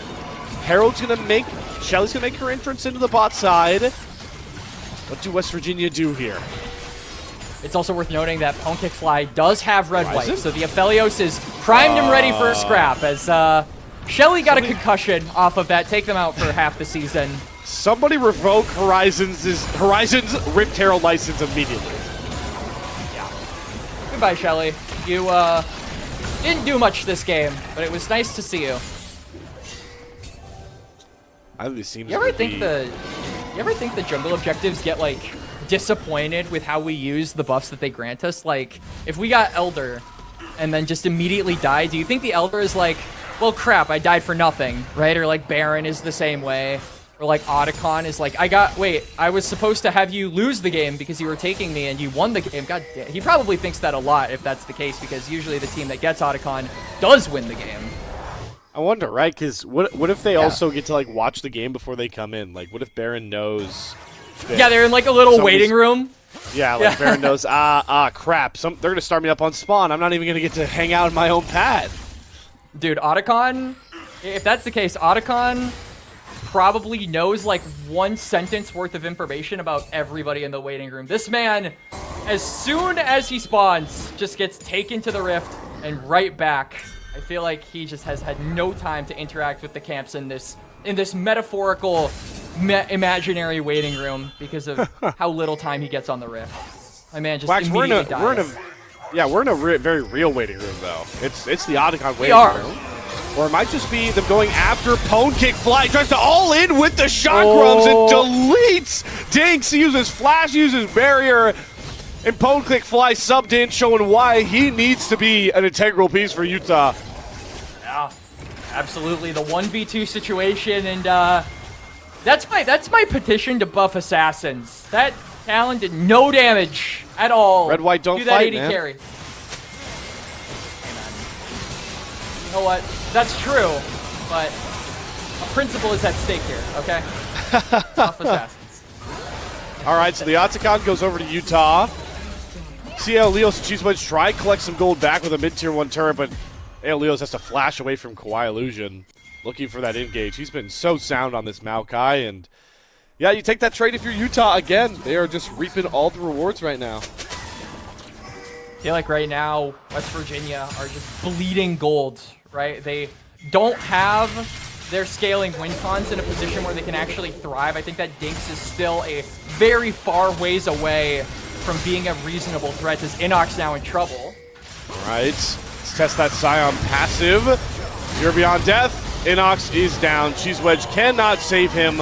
Good pick there for Narwhal, and Solomon's going to flag and drag himself back out. He's got Horizon to cover. West Virginia, this is a hard chase to make, and they won't even do it. As they shouldn't. I mean, you've got no vision on this bot side river. You'd be walking in blind, and especially against champions like a Maokai and a Jarvan, that is just something you absolutely cannot do, and I do think that Utah have done a great job at exploiting that. Now, though, Dragon is up. This would only be the second one for Utah, so not the end of the world for the Mountaineers to surrender this one, but still keeps that scaling win con that we talked about alive, Slayer. Definitely think all 10 members of our matchup would have liked to see a different Soul than Cloud. That's all I'll say. Yeah, probably. There's not even like... Hey, listen, it's good for Joby. That's It like is good for a Joby, talent yeah. stream. But they are 15 minutes away from making that a reality. They might not have that time. As he canceled it. Cheese Wedge, yeah, and now he's going to eat a giant root to the face. Cheese Wedge is gone. Joby has to use the Shadow Assault for the Invis to get over the wall. What a bounce back for Utah after a very bitter-tasting loss in Game 1. And now the Baron is being pinged on spot. This man did not have... This man is going to go back to the waiting room. Back to the waiting room with you, Baron. Okay, Joby's trying to force his way in. Kawhi Illusion's doing a good job to cover. Hello! Is that Inox? He tries to make a hero steal, but Spike Key difference there for Solomon. He's going to flash away from the zombified version. Joby going to flash over the wall to get away to Kawhi Illusion. Solomon's very low, trying to run down Dinks alone, and he's now going to drop. Shut down over the Mountaineers. They're trying to desperately chase down Dinks. With that Transcendent form, you definitely have to respect this Yunara. Dinks tries to cross back over towards Aeolios. He does lose action. Never move hits onto 2. Joby's going to go back in for Narwhal. No, he comes up short again. And the Fear Beyond Death gives Narwhal another kill back. And Pokefly does not fear death on this Aphelios. Death fears him. He doesn't want to meet him. This Aphelios is on line, Slayer. 9-2-3. 3 items completed. And now the Baron is the cherry on top. Utah are looking to take us to game number 3. Feels like only one more fight win should really do it. You get a look at the gold differences. They are massive across the board here. We are sitting at a 6.5K gold lead now for the Utes. Awesome to see them bounce back again after game 1 that really, and now we look at the series as a whole, Quacks. If you go minutes winning wise, 90% of our series has had Utah in front. Yep. No, I think Utah have been a team that is really solid in the early game phases, but kind of falls apart once they have to group up and you know, crest around 14 to 20 minutes. This game, though, I think the one that has really held them together in that regard has allowed them to ride this ship to the finish line, or almost to the finish line, I should say, really has been Pokefly. I think that he did such a good job in this game at being a relative threat with the Aphelios, waiting for his time, and once he gets those item breakpoints, really pressing his advantage forward on this Aphelios. Also love that whenever the last 2 times we've seen him take the stage, he's had red-white gun combination. That is the most brute team fight version of Aphelios to really deal with. So he's done a great job prioritizing those gun combinations. They don't see Inox. I don't think they see Inox. I don't think they do either, but he's got to go quickly as there's a ward right there. All right, they see him now. Oh boy. Oh boy. Oh boy. Oh boy. Kawhi Illusion. Inox, I don't know why he stopped walking there for a second, but yeah, I got a little worried. Get engaged on? Maybe the ISP was trying to mess with him a little bit. Hopefully that's not the case. Hey, here we go, Utah. Good 4-1. Yeah, hey. Narwhal alone. He's going to take down the bot turret. At some point, West Virginia, we got to go. It seems like Utah's actually going to be the ones to go after Aeolios. He's already having me. Already aches the fear beyond death. The healing from Elio isn't enough to save him. Solomon, no! He went under the Nexus turret, and they already cut off Horizon. Now Dinks is unleashed. Joby picks up the double kill. Poke Kick Fly finds one back. Inox trying to flash on top of him, but forward goes the Aphelios. Nearly finds the kill onto Dinks. It's all on Poke Kick Fly to bring this one home. Narwhal very low, but nobody can touch this Aphelios for the Utes. They've got to heal up. They've got to get their health bars back to a reasonable position. They lost one inhibitor. They're going to lose another one. I think Punkik Fly and Narwhal are just going to exfiltrate the fight. But still, West Virginia, they find their avenue. They find their angle off of a pick onto Horizon. And their chances are still alive. They are waning. They're dwindling. They're withering away as the minutes go by. But that fight might have just given them an avenue back into this game, Slayer. Oh boy, that was still a little risky. And I do want to say that West Virginia, there isn't a lot for the next couple of minutes for them that they really have to come out of base for, right? Baron in 2 minutes is the big thing. But you can give a soul point Cloud Drake. That's not a big problem. You can relatively farm up and try and get Aeolios back to 3 items. Try and get Inox more tanky. I think Dinks is in a fine spot, but time is still on the side of West Virginia for now. It's that Baron that's the big bane to the rest of their cause. Dragon is going to go the way of Utah as well, so they now get themselves on Soul Point. It feels like, obviously, a lot of people look at Cloud Soul, and you know, there's memes about it. Clown Soul is one of the big ones, but I still think that it has a good amount of value, especially on some of these more immobile members for Utah, and that just so happens to be their 2 carries as Joby, why are we here? Joby? Oh, man, he's dead. Shadow Soul, he's gonna flash on! Goodbye! Not even close, baby. In the words of a certain donkey. You know, that was a good play to get out, but Joby, we can't leave base, brother. I know you want your camps. You don't have camps anymore. Nope. You just have empty encampments if you are WVU jungler. You're going to be having empty shells of turrets, as it seems like Utah are just going to continue their siege like nothing happened. And West Virginia mount a comeback here. It's red-white yet again. Aphelios has the Doomsday guns. They don't have Nature's Grasp. They don't have Cataclysm. So I'm glad to see them kind of calm down, back out. Baron's up in 20 seconds. Look at the wave state. You don't need to play fast, Utah. Yep, I 100% agree with you. You can just sit back, go for the Baron, and as long as you have all your bases covered, which it seems like Utah do, you shouldn't really be fearing any kind of a steal. I feel like that is the only thing that can save the Mountaineers at this point. Can Joby make something happen? Hawaii Illusion is more than ready for him, though. I mean, these saplings do such a good job at dissuading and disengaging a Talon. Baron is deleted. Red-white, not a problem for the Purple Worm. Whoa, Inox going in. All right, yeah, he's dead. Narwhal goes godlike, and there's the Cataclysm back up. Solomon. He's going to flash back out where he came through. Joby's going to try to go into the back line, but Kawaii Illusion marks him, and the Talon gets 0 value. Here comes the final march through for the Utah Utes as they played a fantastic team fight first composition. It's only the bottom lane of West Virginia left up, but they have another thing coming. TPs into the base to power up those super minions. We are going the distance for the 3rd of our 4 matchups in Week 5 of Division 1.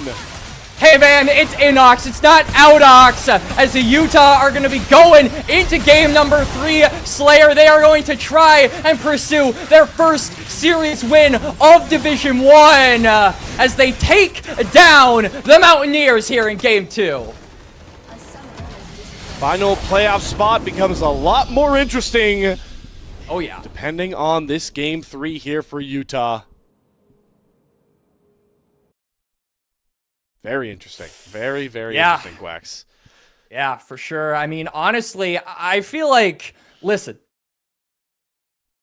I'm the biggest assassin lover that you will ever meet. Very true.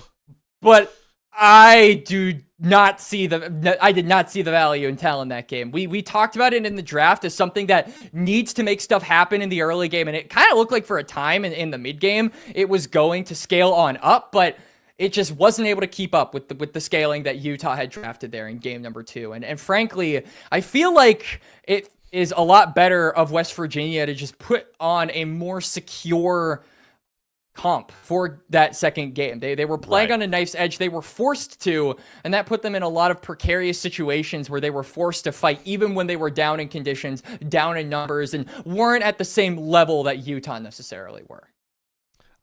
I just think Utah, man, what a great team win, right? I don't really think anybody played poorly. There was a couple overextensions later, but Narwhal bounces back from getting caught early. We had Solomon play a really good Jarvan game. We had this Victor that was just really unstoppable for Horizon. And then how about Pwn Kick Fly? I mean, not just the Aphelios power, but the outplays this guy brought in, subbing in mid-series. Absolutely. I think Pwn Kick Fly really was the difference maker in this game. This Aphelios scaling up was a huge curveball that I think West Virginia University were not prepared for. They spent so much time trying to put behind Narwhal. They spent so much time trying to put behind Horizon, getting Aeolios back into the game, and they just completely ignored the Aphelios brewing and getting that 3-star Michelin chef knuckle sandwich to the Mountaineers. So really good stuff coming from him, and now this just got a lot more interesting. Slayer, game number 3. I'm really curious to see if Utah can actually get through the finish line and get their first series win of Division 1. 20 champions off the board, and a lot of stakes into this game 3 for playoff implications. All that and more will be coming to your airwaves after another short intermission. We'll see you on the other side for our final draft of the night. Think you know how today's matches will play out? Prove it with Division 1 pick'ems. Follow along and put your predictions to the test. Each week, you can make your picks for both Valorant and League of Legends, or just stick to your favorite game. Predict the winners of our future matches and choose the players you think will have the biggest impact. Every correct pick earns you points. The more points you score, the higher you climb on that leaderboard. At the top, you'll find prizes waiting for you at the end of the split. It's easy to play, adds excitement to every match, and keeps you connected with the action all season long. So lock in your picks, track your progress, and see if you've got what it takes to top the Division 1 Pick'ems leaderboard.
Think you know how today's matches will play out? Prove it with Division 1 pick'ems. Follow along and put your predictions to the test. Each week, you can make your picks for both Valorant and League of Legends, or just stick to your favorite game. Predict the winners of our future matches and choose the players you think will have the biggest impact. Every correct pick earns you points. The more points you score, the higher you climb on that leaderboard. At the top, you'll find prizes waiting for you at the end of the split. It's easy to play, adds excitement to every match, and keeps you connected with the action all season long. So lock in your picks, track your progress, and see if you've got what it takes to top the Division 1 Pick'ems leaderboard.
Think you know how today's matches will play out? Prove it with Division 1 pick'ems. Follow along and put your predictions to the test. Each week, you can make your picks for both Valorant and League of Legends, or just stick to your favorite game. Predict the winners of our future matches and choose the players you think will have the biggest impact. Every correct pick earns you points. The more points you score, the higher you climb on that leaderboard. At the top, you'll find prizes waiting for you at the end of the split. It's easy to play, adds excitement to every match, and keeps you connected with the action all season long. So lock in your picks, track your progress, and see if you've got what it takes to top the Division 1 Pick'ems leaderboard.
Think you know how today's matches will play out? Prove it with Division 1 pick'ems. Follow along and put your predictions to the test. Each week, you can make your picks for both Valorant and League of Legends, or just stick to your favorite game. Predict the winners of our future matches and choose the players you think will have the biggest impact. Every correct pick earns you points. The more points you score, the higher you climb on that leaderboard. At the top, you'll find prizes waiting for you at the end of the split. It's easy to play, adds excitement to every match, and keeps you connected with the action all season long. So lock in your picks, track your progress, and see if you've got what it takes to top the Division 1 Pick'ems leaderboard.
Think you know how today's matches will play out? Prove it with Division 1 pick'ems. Follow along and put your predictions to the test. Each week, you can make your picks for both Valorant and League of Legends, or just stick to your favorite game. Predict the winners of our future matches and choose the players you think will have the biggest impact. Every correct pick earns you points. The more points you score, the higher you climb on that leaderboard. At the top, you'll find prizes waiting for you at the end of the split. It's easy to play, adds excitement to every match, and keeps you connected with the action all season long. So lock in your picks, track your progress, and see if you've got what it takes to top the Division 1 Pick'ems leaderboard.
Think you know how today's matches will play out?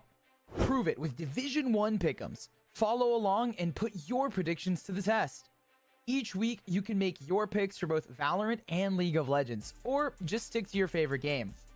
Predict the winners of our future matches and choose the players you think will have the biggest impact. Every correct pick earns you points. The more points you score, the higher you climb on that leaderboard. At the top, you'll find prizes waiting for you at the end of the split. It's easy to play, adds excitement to every match, and keeps you connected with the action all season long. So lock in your picks, track your progress, and see if you've got what it takes to top the Division 1 Pick'ems leaderboard.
Think you know how today's matches will play out? Prove it with Division 1 pick'ems. Follow along and put your predictions to the test. Each week, you can make your picks for both Valorant and League of Legends, or just stick to your favorite game. Predict the winners of our future matches and choose the players you think will have the biggest impact. Every correct pick earns you points. The more points you score, the higher you climb on that leaderboard. At the top, you'll find prizes waiting for you at the end of the split. It's easy to play, adds excitement to every match, and keeps you connected with the action all season long. So lock in your picks, track your progress, and see if you've got what it takes to top the Division 1 Pick'ems leaderboard.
Think you know how today's matches will play out? Prove it with Division 1 pick'ems. Follow along and put your predictions to the test. Each week, you can make your picks for both Valorant and League of Legends, or just stick to your favorite game. Predict the winners of our future matches and choose the players you think will have the biggest impact. Every correct pick earns you points. The more points you score, the higher you climb on that leaderboard. At the top, you'll find prizes waiting for you at the end of the split. It's easy to play, adds excitement to every match, and keeps you connected with the action all season long. So lock in your picks, track your progress, and see if you've got what it takes to top the Division 1 Pick'ems leaderboard.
Think you know how today's matches will play out? Prove it with Division 1 pick'ems. Follow along and put your predictions to the test. Each week, you can make your picks for both Valorant and League of Legends, or just stick to your favorite game. Predict the winners of our future matches and choose the players you think will have the biggest impact. Every correct pick earns you points. The more points you score, the higher you climb on that leaderboard. At the top, you'll find prizes waiting for you at the end of the split. It's easy to play, adds excitement to every match, and keeps you connected with the action all season long. So lock in your picks, track your progress, and see if you've got what it takes to top the Division 1 Pick'ems leaderboard.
Think you know how today's matches will play out? Prove it with Division 1 pick'ems. Follow along and put your predictions to the test. Each week, you can make your picks for both Valorant and League of Legends, or just stick to your favorite game. Predict the winners of our future matches and choose the players you think will have the biggest impact. Every correct pick earns you points. The more points you score, the higher you climb on that leaderboard. At the top, you'll find prizes waiting for you at the end of the split. It's easy to play, adds excitement to every match, and keeps you connected with the action all season long. So lock in your picks, track your progress, and see if you've got what it takes to top the Division 1 Pick'ems leaderboard.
Think you know how today's matches will play out?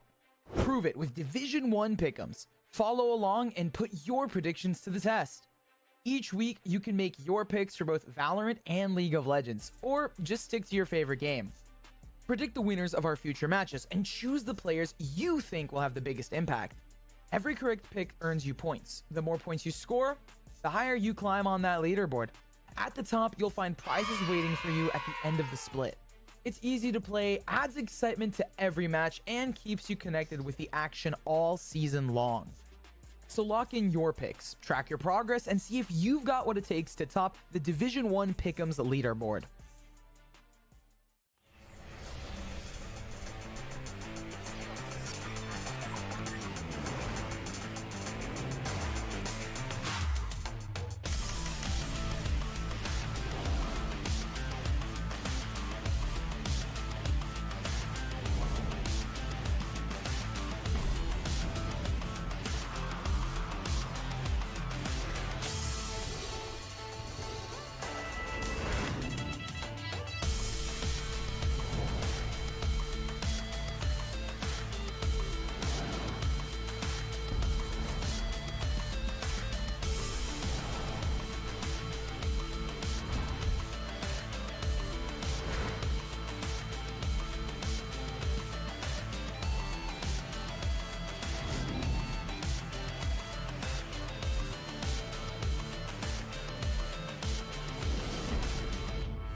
Think you know how today's matches will play out?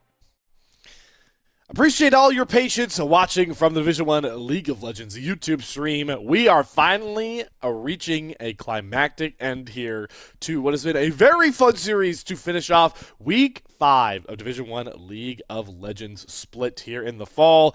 We're tied 1 apiece here between Utah and West Virginia Quacks, and while I think game score, the fact that this one goes 3 won't actually allow Utah to hop West Virginia for the 6th spot, Yeah. It does at least tie them series score wise if they can build on that game 2 win and come away in game 3. And again, Quacks, really quickly, if we look at this whole series, Utah have been winning a lot of the time in these games.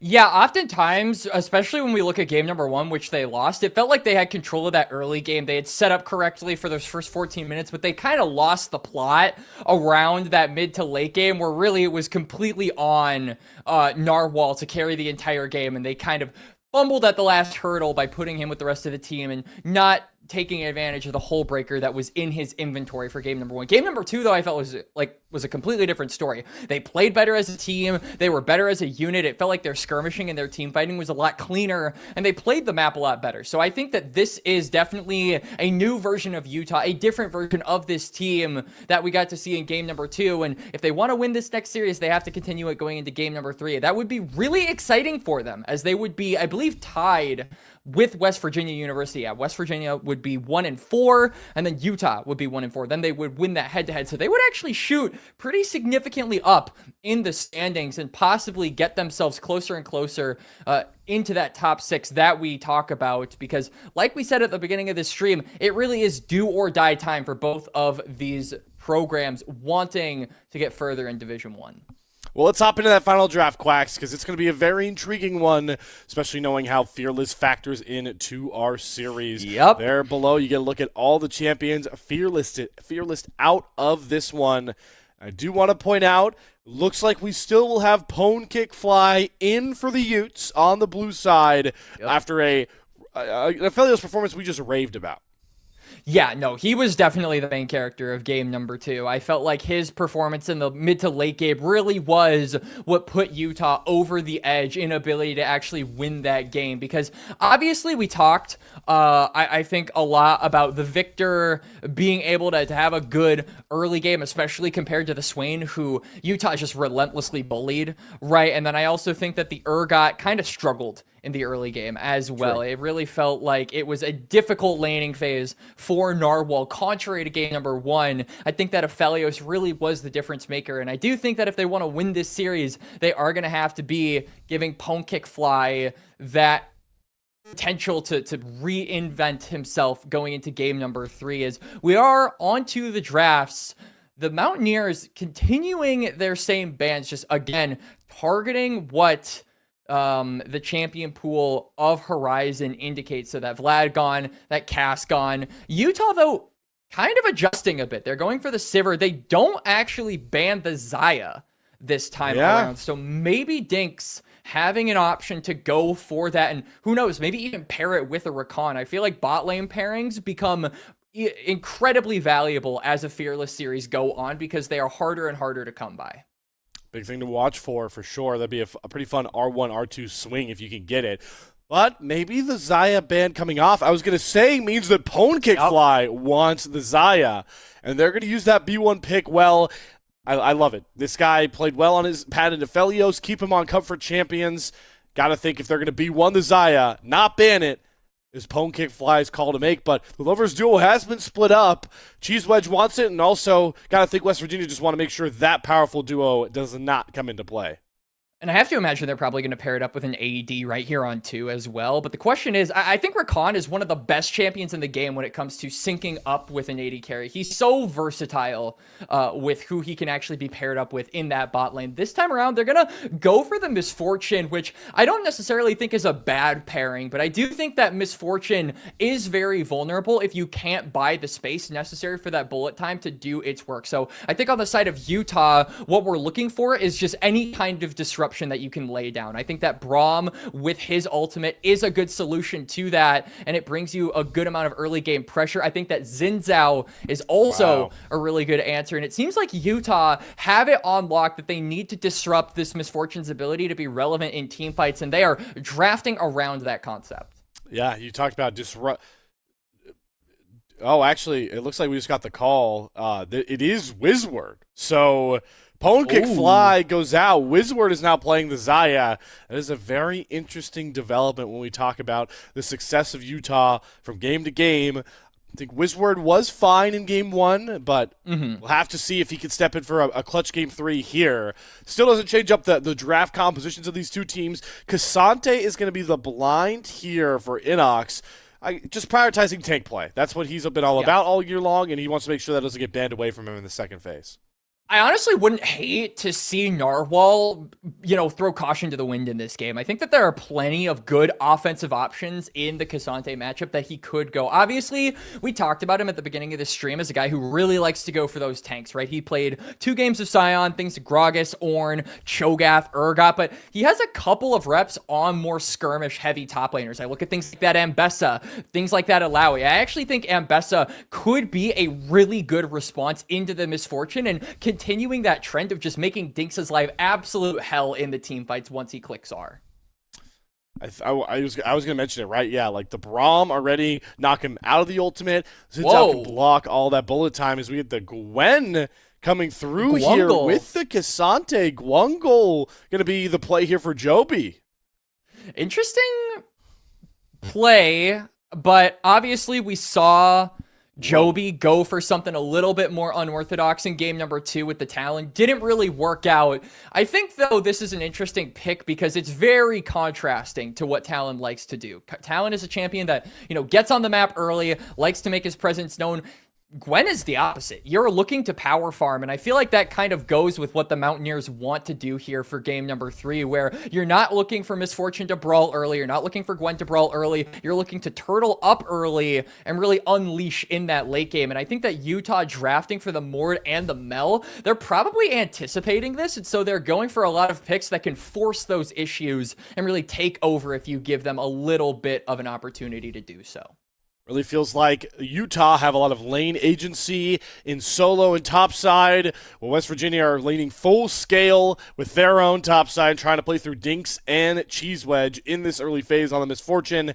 Very fun lane compositions, huge stakes on implications here for our fourth game 3 of the Division 1 split. Let's head to the Rift to decide who will claim this very coveted series win between our Mountaineers and Utah Utes, as we get ready to go towards that familiar battle arena for our final game 3. On to the Rift we go.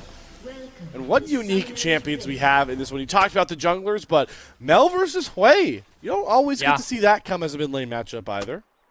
Mel, I think, obviously really risen in priority over the last couple of patches, is a really good answer into some of these more burst-heavy mages like Aurora, where you can just use that rebuttal. Not only do you, reflect some of that damage, but you just most importantly block it. You prioritize your own health bar and the ability for you to leverage that range without getting bursted. So I think that's probably what we want to see come out from Horizon here in game number 3. I think priority is going to be a really big thing to focus on in regards to that mid lane, because it will allow Solomon to invade Joby and really put this Gwen behind, which is absolutely a must for Utah if they want to eliminate this jungle threat from Joby's hands. A little serenation there coming out of Narwhal. Gotta love the little spam that comes across there. Get to see, like you talked about, the hot press issue that is going to be Solomon having a lot more agency in this early phase. Curious though, Quacks, we haven't seen a lot of Gwangul. How does this clear speed compare into the very meta staple Xin Zhao? It's obviously, it gets faster as the game goes on, but Gwen just really struggles in these early phases. So that's why I talk about Solomon's ability to look for these invades. You are not only good in the clearing. You can match Gwen in that, but you're just better in the dueling, right? You look at 1v1s, 2v2s, or 3v3s. Xin Zhao should have way more agency in those, and that's why I would really like to see after this 3-camp clear comes through from the jungler of Utah, maybe he looks to cut the map similar to what he did in game number 1 and just constantly be in the face of Jovi. Very curious to see if Solomon tries to take it to Jovi, especially without the flash available on this Gwangul. Very susceptible to early pressure here. Do think, though, like we talked about, to look in. I'm curious how you feel about Mel versus Hwei. I think Mel should have a bit more push, a little bit more agency in that lane. Definitely favor the Mordekaiser early in the Cassante. But it's good to see that West Virginia, Dinks, and Cheese Wedge have the lane priority. That's what Miss Fortune brings you early game when it comes to the marksman available. I also think it's just a question of sustainability with the wave clear for these mid laners. Hwei has more mana issues than Mel, so as a result, Mel has a little bit more, stamina in the wave clear department, just because you're able to throw out more spells, whereas Aeolios has to be a little bit more conservative with his mana bar. It's been a pretty cordial few minutes. No action from the junglers. Solomon actually opting to go for that full clear. I don't expect to see a kill come through on top lane here, but if they're going to be scrapping like this, maybe I could be proven wrong. Yeah, I mean, Narwhal just thrives. Whenever Mordekaiser, the longer a trade goes, the more beneficiary it is for him. I do want to quickly break from the action for a second. I want to shout out one of our big bosses around here, Slade, making sure Division 1 is at just such a peak standard. Keyed me in on the rules on tiebreakers, Quacks. I thought it might have been match score first, game differential as that first, tiebreaker. It's actually straight up match score. So that's oh wow. If you beat your opponent, you get the tiebreaker. So Utah winning this game 3 would actually put them into playoffs out of week number 5. That'd be absolutely huge for them. You start out 0-4, being able to get into that position, I think would be really exciting for the players. As you can see that Jovi is gonna actually get around the tri-bush undetected. Narwhal. We took a tower shot. The Topo strikes, pulls him really close into the turret. Jovi is about to get a free buffet served kill here. Narwhal gonna flash, but it goes for Jovi. A couple more snips of the scissors. You think would give him the kill. The W shield not gonna be enough. The claw grabs Jovi back into the turret for that full health bar. Gets him first blood. Good effort there from Narwhal. I personally wouldn't have flashed in that instance. I feel like there's no way Mordekaiser gets out of that. I actually think he played that the best he possibly could have with the claws. Action on the bot side. Okay, flash forward from Quiet Illusion. Trying to get concussive blows, but Dinks gets himself out. Very nice. He's able to kind of walk that one out. Very powerful to him.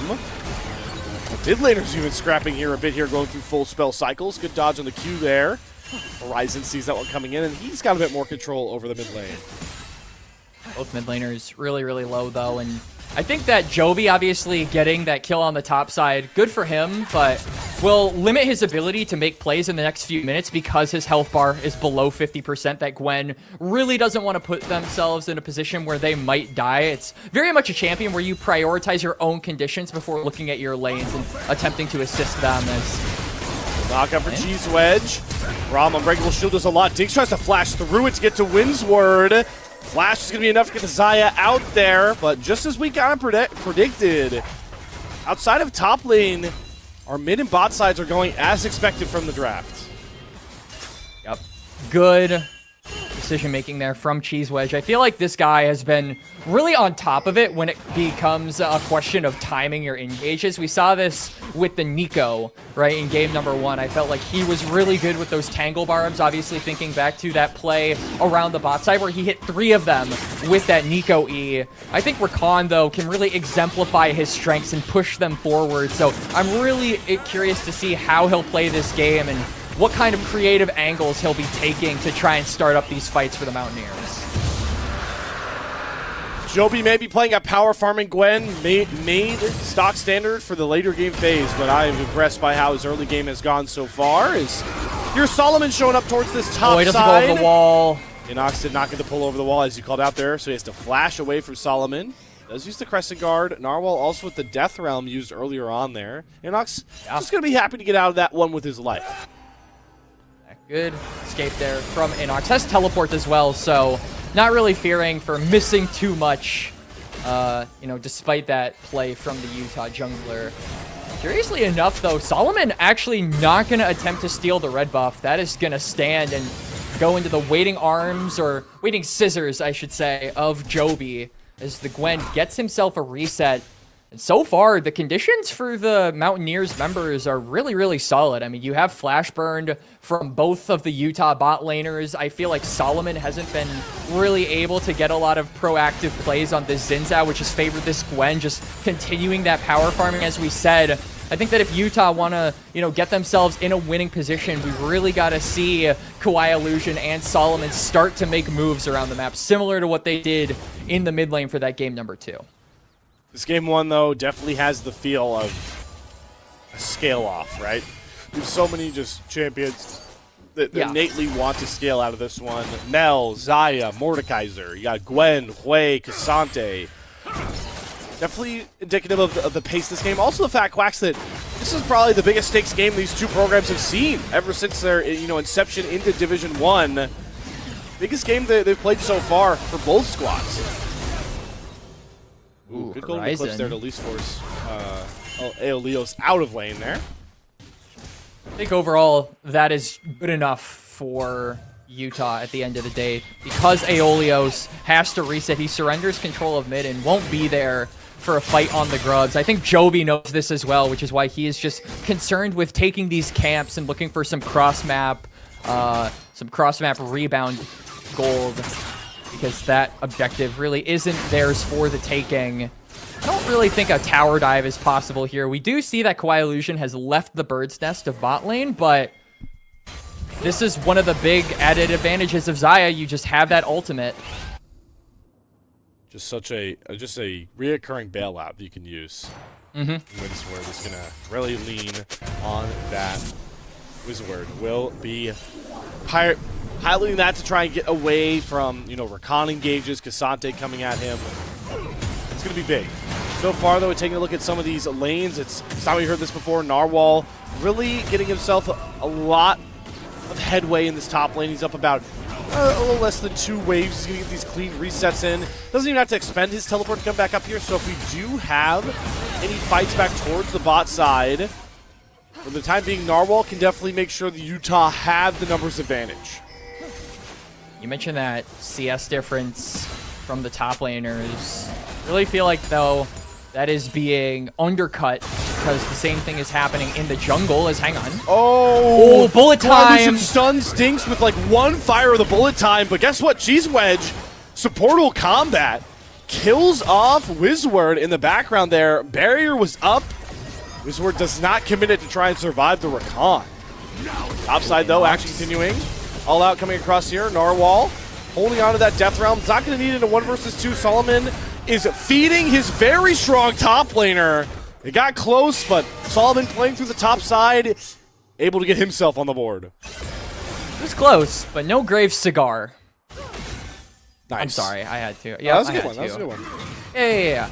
As, old joke, that the Grave Cigar meme hasn't been relevant for a really long time, but still, Narwhal finding relevancy is... Whoa, wait, hang Horizon deletes Aeolios in the mid lane, but Joby finds the trade through the Death Realm into Narwhal. So we're starting to have some really clear carry potential on both sides of our matchup already. But I feel like the big breadwinner out of all of this definitely is Joby. Has 2 of the 3 kills here for the Mountaineers and is so far up at CS compared to Solomon that even though the Xin Zhao has a kill to his name and is, I think, doing better at being proactive in these last 3 or 4 minutes than he was in the previous however many, it still really isn't making as much of a difference as we would like to hope here, Slayer, simply because this Gwen's conditions are so good.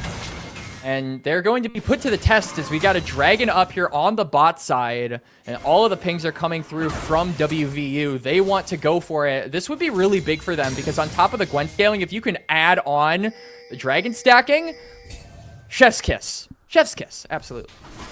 It's another game, though, where Narwhal could be a big split push threat with the Grubs. So you called it out. Dragon stacking, Joby wants it. He doesn't have needlework, though.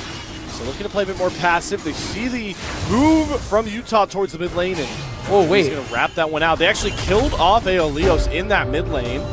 So at least Solomon can get some gold back quickly for the fact that they now have to play from behind on the Dragon stacking. He's going to jump on his own Krugs. Charm comes across. Good Crescent Guard to knock away both Joby and Cheese Wedge.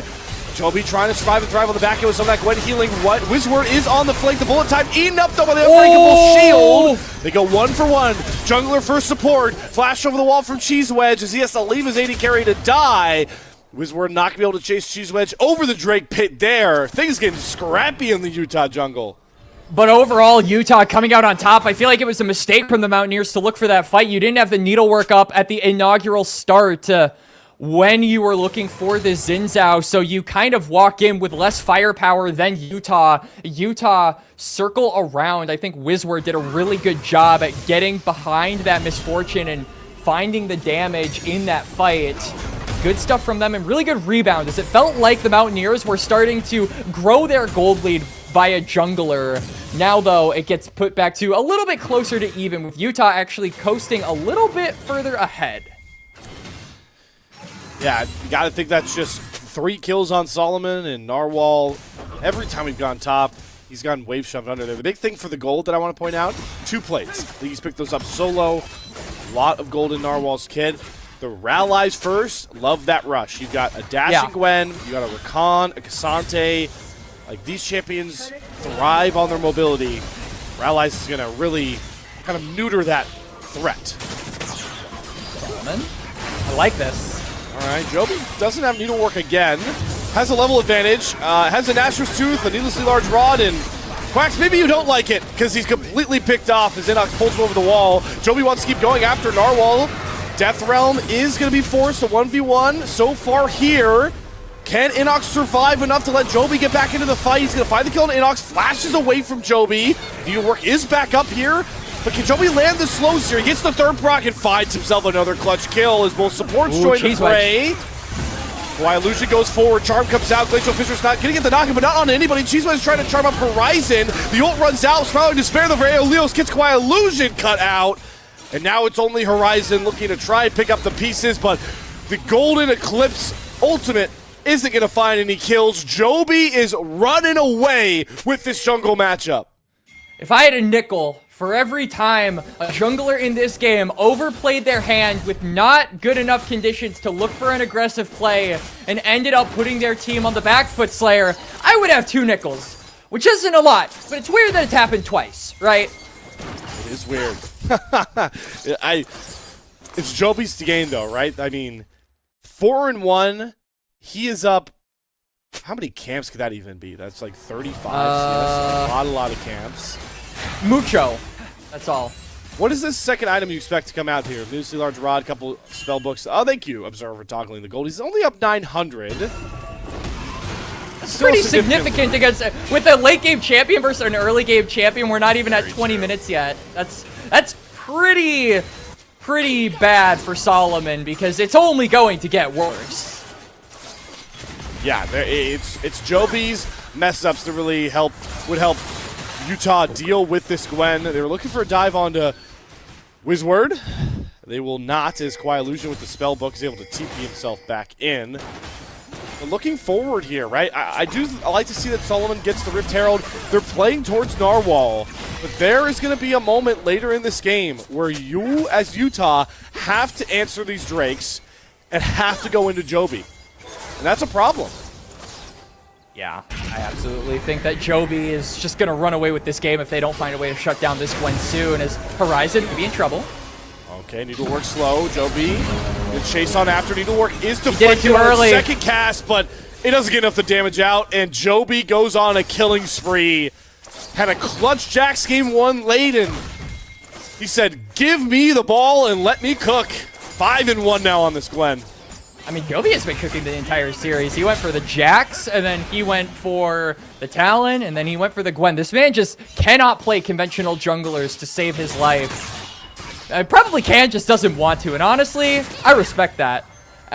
Because it feels like he is performing really well here in game number 3 on the Gwen. And I think 3rd item, Needlessly Large Rod, we could expect a a Shadow Flame, maybe? I think Shadow Flame, yeah. Yeah, I think Pen would be really valuable here against a pretty sizable, beefy front line by Utah.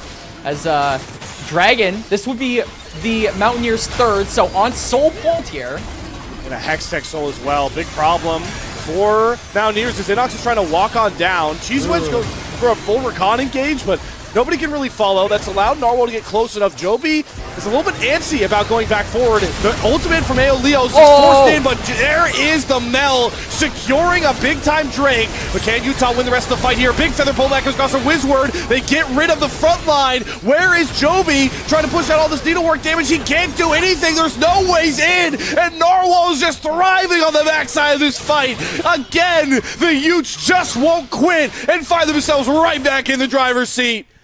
And Utah are just one giant no-sir symbol as they deny every attempt from the Mountaineers. Engage Cheese Wedge. No way is he getting that grand entrance into the backline members of the Utah squad. They say nope to Aeolios. They say nope to Dinks. All of the Mountaineers' attempts at starting that fight go to nothing, and now Joby is in trouble.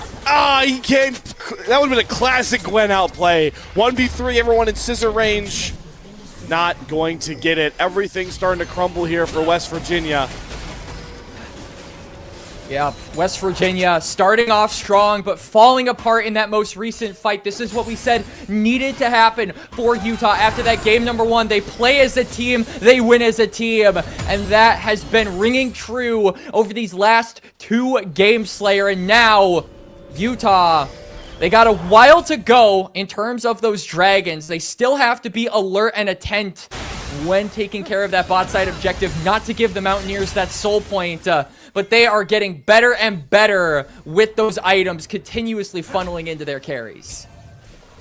So much value that Narwhal brings, being able to ult somebody out of these clutch fights. Last time it was AO Leos, the Mel on the front side, the Crescent Guard value.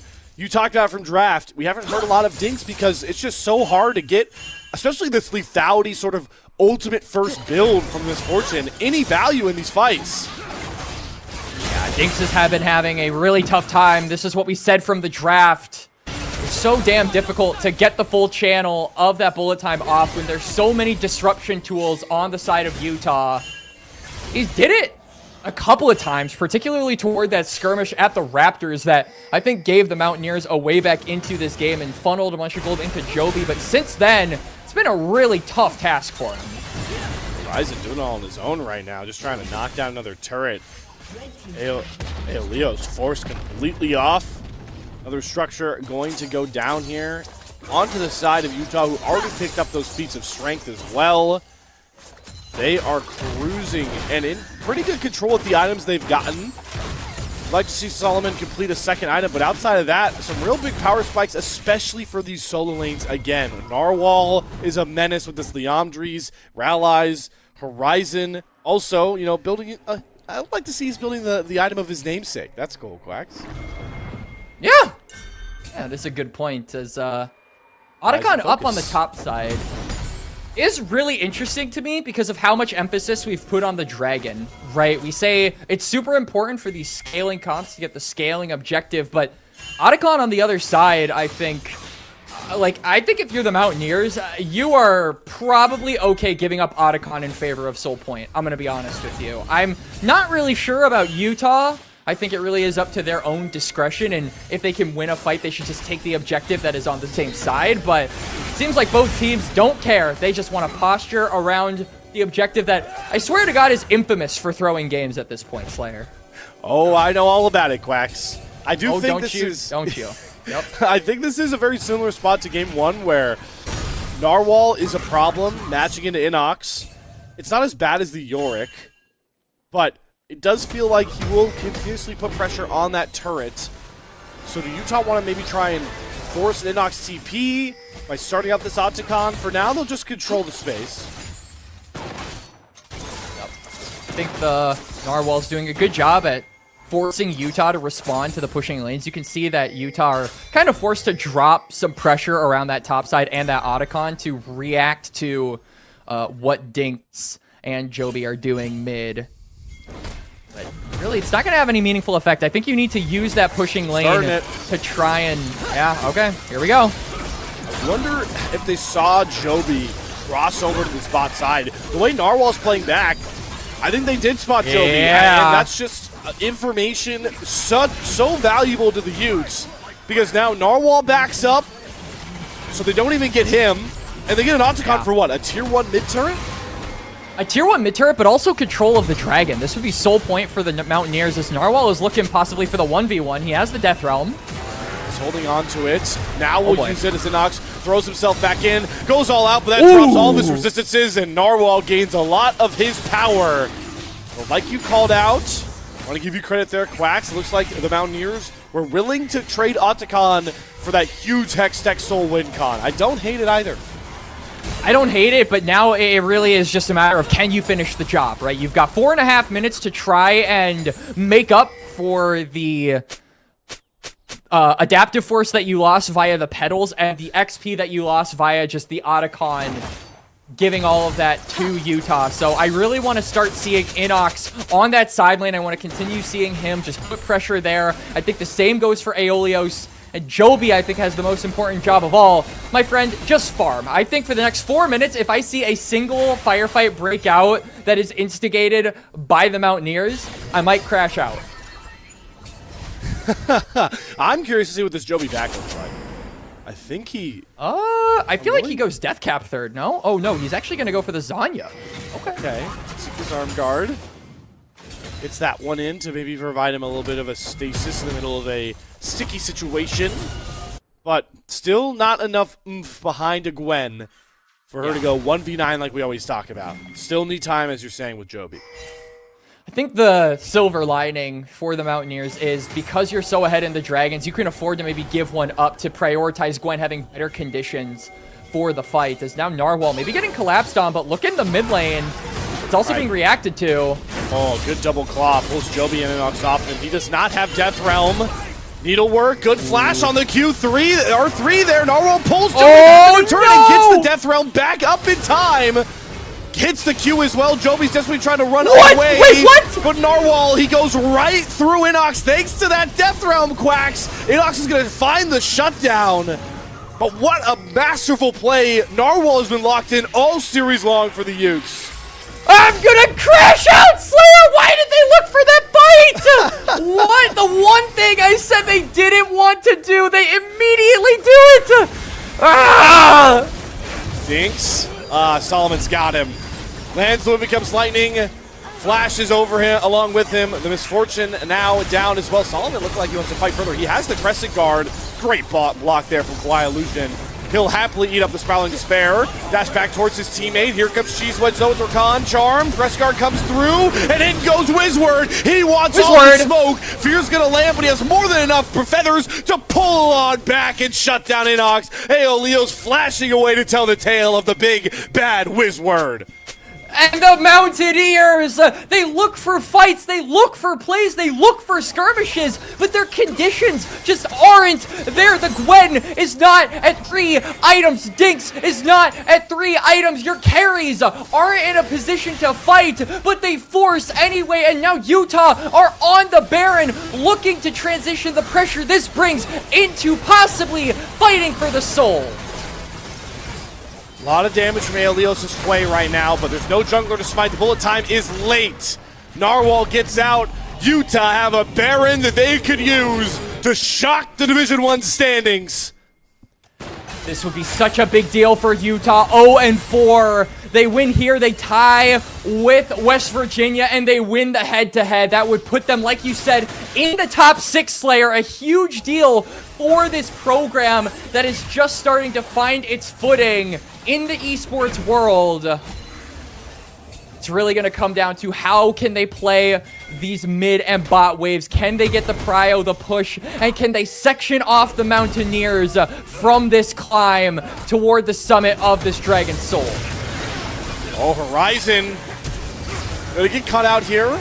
Flashes to safety. Narwhal forces a 1v1. He is in the fray with Narwhal, my Joby God. right now, and he's going to take down the one win con the West Virginians are leaning on and come back out as an absolute raid boss. Picks himself up a double just like that. Now he's going after Inox. Give him the triple. Narwhal doing it all on his own at this point, and Utah are reaping all the rewards.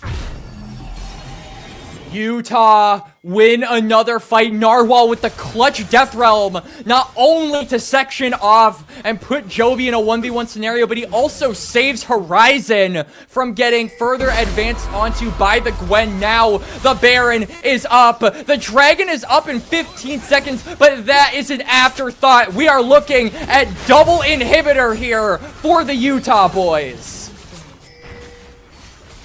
They've got the grubs. They've got the Baron minions. They've got the inhibitors. Feels like one big reset and back out on the assault. We still need to talk about that win con, which is the Hextech Soul, but this feels like the real nail in the coffin here, Quacks, that it's another 5 minutes where West Virginia cannot get a Hextech Soul. Joby now just getting his third item as well. Imagine if they didn't go for those earlier fights. You would have to think that they would be in such a good position to, you know, look for a skirmish around this Drake with these new item breakpoints. Dinks probably would have had 3 items. Joby does have 3 items. You would have been fighting on really good timers, but they overforce. They look for plays too early, and Utah punished them for it at the end of the day. And now it is around 10,000 gold here for Utah. Baron probably going to expire pretty soon, so I do wonder how they are going to be playing the push around this mid and bot lane. They're actually just completely forsaking the bot lane, as that wave is very far away from the base and being any kind of pressure point that the Mountaineers need to pay attention to. Utah kind of righting their wrongs there. They tried to bash down the mid lane to look for the game-ending fight. Instead, they're going to bring the top waves up. They don't know they're on a ward.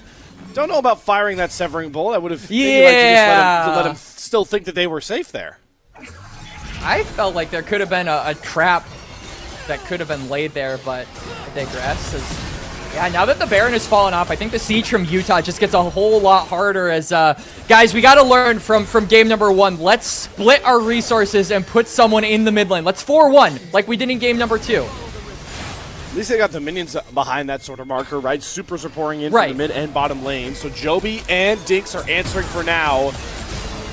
The Hui can really clear these waves out. Oh, the Reflected Spiraling Despair from Horizon into the Golden Glimpse! Now outplayed, Horizon breaks it open. He wants to shine alongside his other solo laner. That is a double kill. Does Utah feel confident enough? Going for the win now. Horizon makes the call, yes. Here comes the final march forward. West Virginia have to make their final stand. The bullet time is blocked by Narwhal, pulling in Dinks to the Death Realm. Delta Stasis go down. Narwhal gets the kill with the turret straight up back out. Wait. And Joby can start to feast again. Finally, this Gwen gets to play the game once more. And Joby's going to be the last one to save the Mountaineers. The Mountaineers, they hold on. There's one more turret left standing. Just a couple more hit points from the minions would do it, but they will be cut down. Joby keeps his team's chances alive, but he's not playing League of Legends. He's playing Call of Duty Zombies. Well, you're talking about the Gwen getting the 3 items too little too late. You know what? Maybe it's not. It's not too late now, right? We finally got to see a valuable bullet time, too, finally. I know Dinks does die, but boy, did that thing shred HP bars. Oh, it absolutely did, and maybe giving the Mountaineers a chance to recoup their losses. One of the big advantages of Season 15 is having those Nexus turrets respawn, regen their health, and get right back up. So I think that Utah need to really push their advantage here, really need to press forward before those respawns come in, because it's just going to get harder, not only because the base is slowly rebuilding itself, but because those scaling elements from the Mountaineers are slowly but surely climbing up in relevancy, as Joby actually got an entire item off that fight. This Gwen has officially gotten 4 items, has that Void Staff in inventory. Wonder what the logic was prioritizing Void Staff over Rabadon's, but I did Yeah. see Spirit Visage. I think does have some innate It's value. fine. It's fine. yeah. It's fine. It's still a full item like you're talking about here, but here's, Right. here's a scary prospect. Baron empowered double super minion waves. That is what Utah is going to get themselves a hold of, uncontested. This is kind of the difficulty here for the Mountaineers. You have plenty of wave clear, but you're going to be sacrificing a bunch of valuable spells to clear those minions that you might not have once Utah engage onto you. And it looks like Utah just want to full-on send it. They are sending 5 into mid. There are supers pouring in from all different sides of the base. This is going to be the Mountaineers' test. This will be the hardest climb that they have to summit. Can they do it? Oh, Cheese Wedge. Horizon flashes on out. Solomon in the middle, everyone with the Crescent Guard is blocking so much valuable damage. The bullet time is too little too late. And here it is. Alessio Leos can try and rescue it. The GA for Solomon comes through. Narwhal and Horizon are still up. There it is, folks. For the first time all split long, Utah win their first ever series in Division 1 and are 6th place in the standings. You gotta feel good for Utah. 4 weeks of depravity. 0-2 after 0-2 in the first weeks of the Division 1 regular season. But finally, Slayer, they find themselves a win. I bet it feels really good for the players. Massive congratulations to them. Massive congratulations to the program as well. And like you said, they put themselves in 6th place. Now, though, it is a question of can they maintain that positioning in these last couple weeks of the regular season. Their next opponent, I believe, is actually Maryville. So it might be a bit more difficult. But then I believe they go against Stony Brook or Ball State, I believe. I believe Ball it. State. So they're going to be playing. Yeah, I want to make sure of this before we. Yeah, so Boise State. They're going to play Boise State. Got it. That will be. Yeah, so that's the battle of the. So it's going to be a lot to talk about, right? I'm sure. Check out Tilt Proof, obviously the awesome podcast we do. We'll be talking about that for sure for Utah. But a series they're expected to lose. A series. Now they maybe should be favored in Boise, who are still yet to find a series win. So a lot of pressure for that 6th place spot. And now that the Utah Utes hold that head-to-head, we are going to go to a very short break, folks, before we break down more of that Game 3 and series win for Utah, because we will get to hear from one of the players to recap what has been a roller coaster of a series, but one that has Utah with their first ever program win in Division 1. We'll see you guys on the other side for that interview. Think you know how today's matches will play out? Prove it with Division 1 pick'ems. Follow along and put your predictions to the test. Each week, you can make your picks for both Valorant and League of Legends, or just stick to your favorite game. Predict the winners of our future matches and choose the players you think will have the biggest impact. Every correct pick earns you points. The more points you score, the higher you climb on that leaderboard. At the top, you'll find prizes waiting for you at the end of the split. It's easy to play, adds excitement to every match, and keeps you connected with the action all season long. So lock in your picks, track your progress, and see if you've got what it takes to top the Division 1 Pick'ems leaderboard.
Think you know how today's matches will play out? Prove it with Division 1 pick'ems. follow along, and put your predictions to the test. Each week, you can make your picks for both Valorant and League of Legends, or just stick to your favorite game. Predict the winners of our future matches and choose the players you think will have the biggest impact. Every correct pick earns you points. The more points you score, the higher you climb on that leaderboard. At the top, you'll find prizes waiting for you at the end of the split. It's easy to play, adds excitement to every match, and keeps you connected with the action all season long. So lock in your picks, track your progress, and see if you've got what it takes to top the Division 1 Pick'ems leaderboard.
Think you know how today's matches will play out?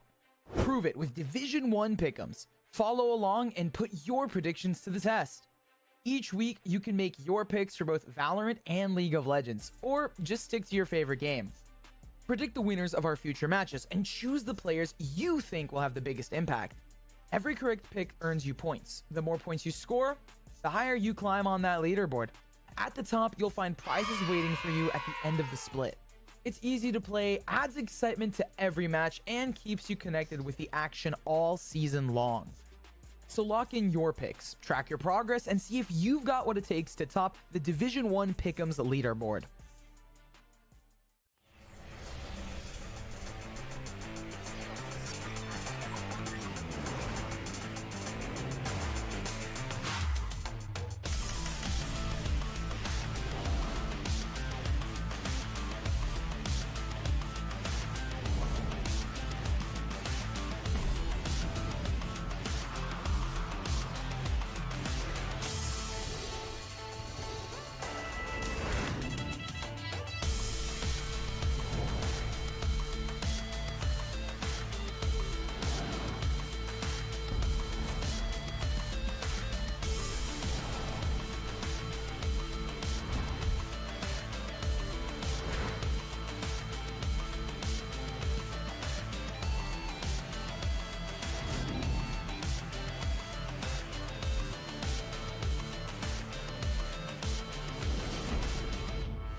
Think you know how today's matches will play out?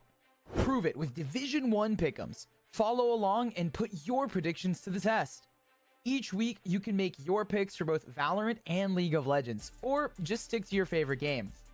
Predict the winners of our future matches and choose the players you think will have the biggest impact. Every correct pick earns you points. The more points you score, the higher you climb on that leaderboard. At the top, you'll find prizes waiting for you at the end of the split. It's easy to play, adds excitement to every match, and keeps you connected with the action all season long. So lock in your picks, track your progress, and see if you've got what it takes to top the Division 1 Pick'ems leaderboard.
Think you know how today's matches will play out? Prove it with Division 1 pick'ems. Follow along and put your predictions to the test. Each week, you can make your picks for both Valorant and League of Legends, or just stick to your favorite game. Predict the winners of our future matches and choose the players you think will have the biggest impact. Every correct pick earns you points. The more points you score, the higher you climb on that leaderboard. At the top, you'll find prizes waiting for you at the end of the split. It's easy to play, adds excitement to every match, and keeps you connected with the action all season long. So lock in your picks, track your progress, and see if you've got what it takes to top the Division 1 Pick'ems leaderboard.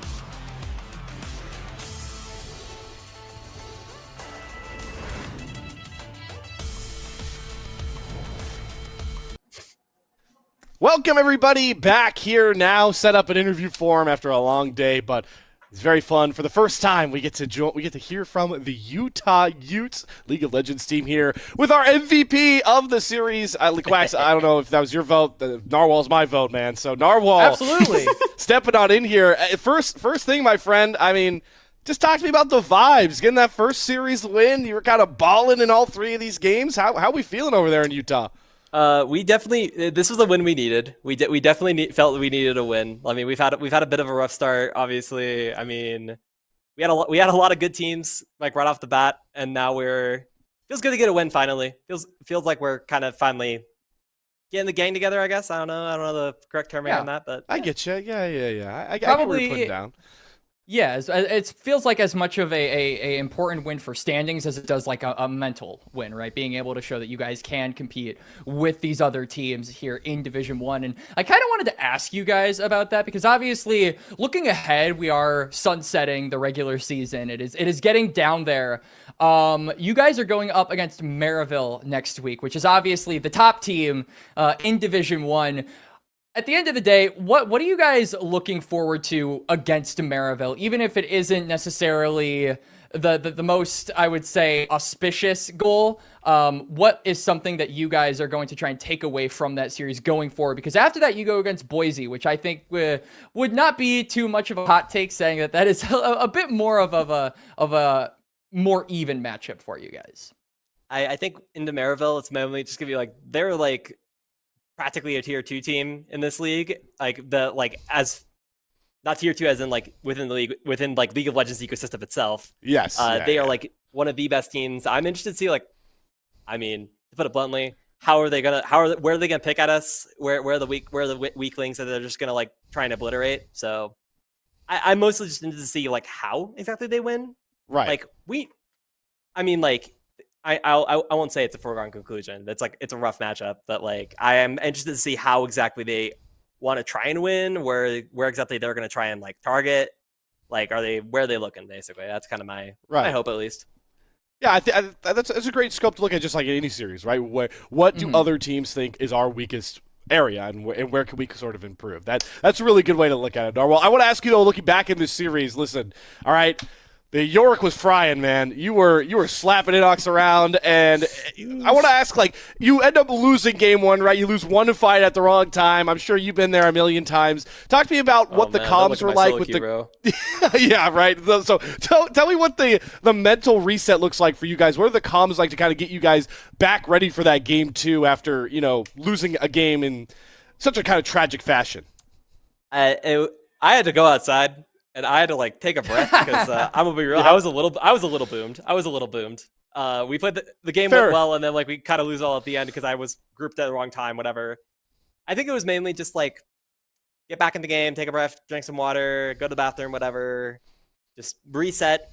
We knew the series was winnable. Like even with a massive throw like that. I mean, I was up like 8K gold. Like you were up a lot of gold. Yeah, you were like double his gold.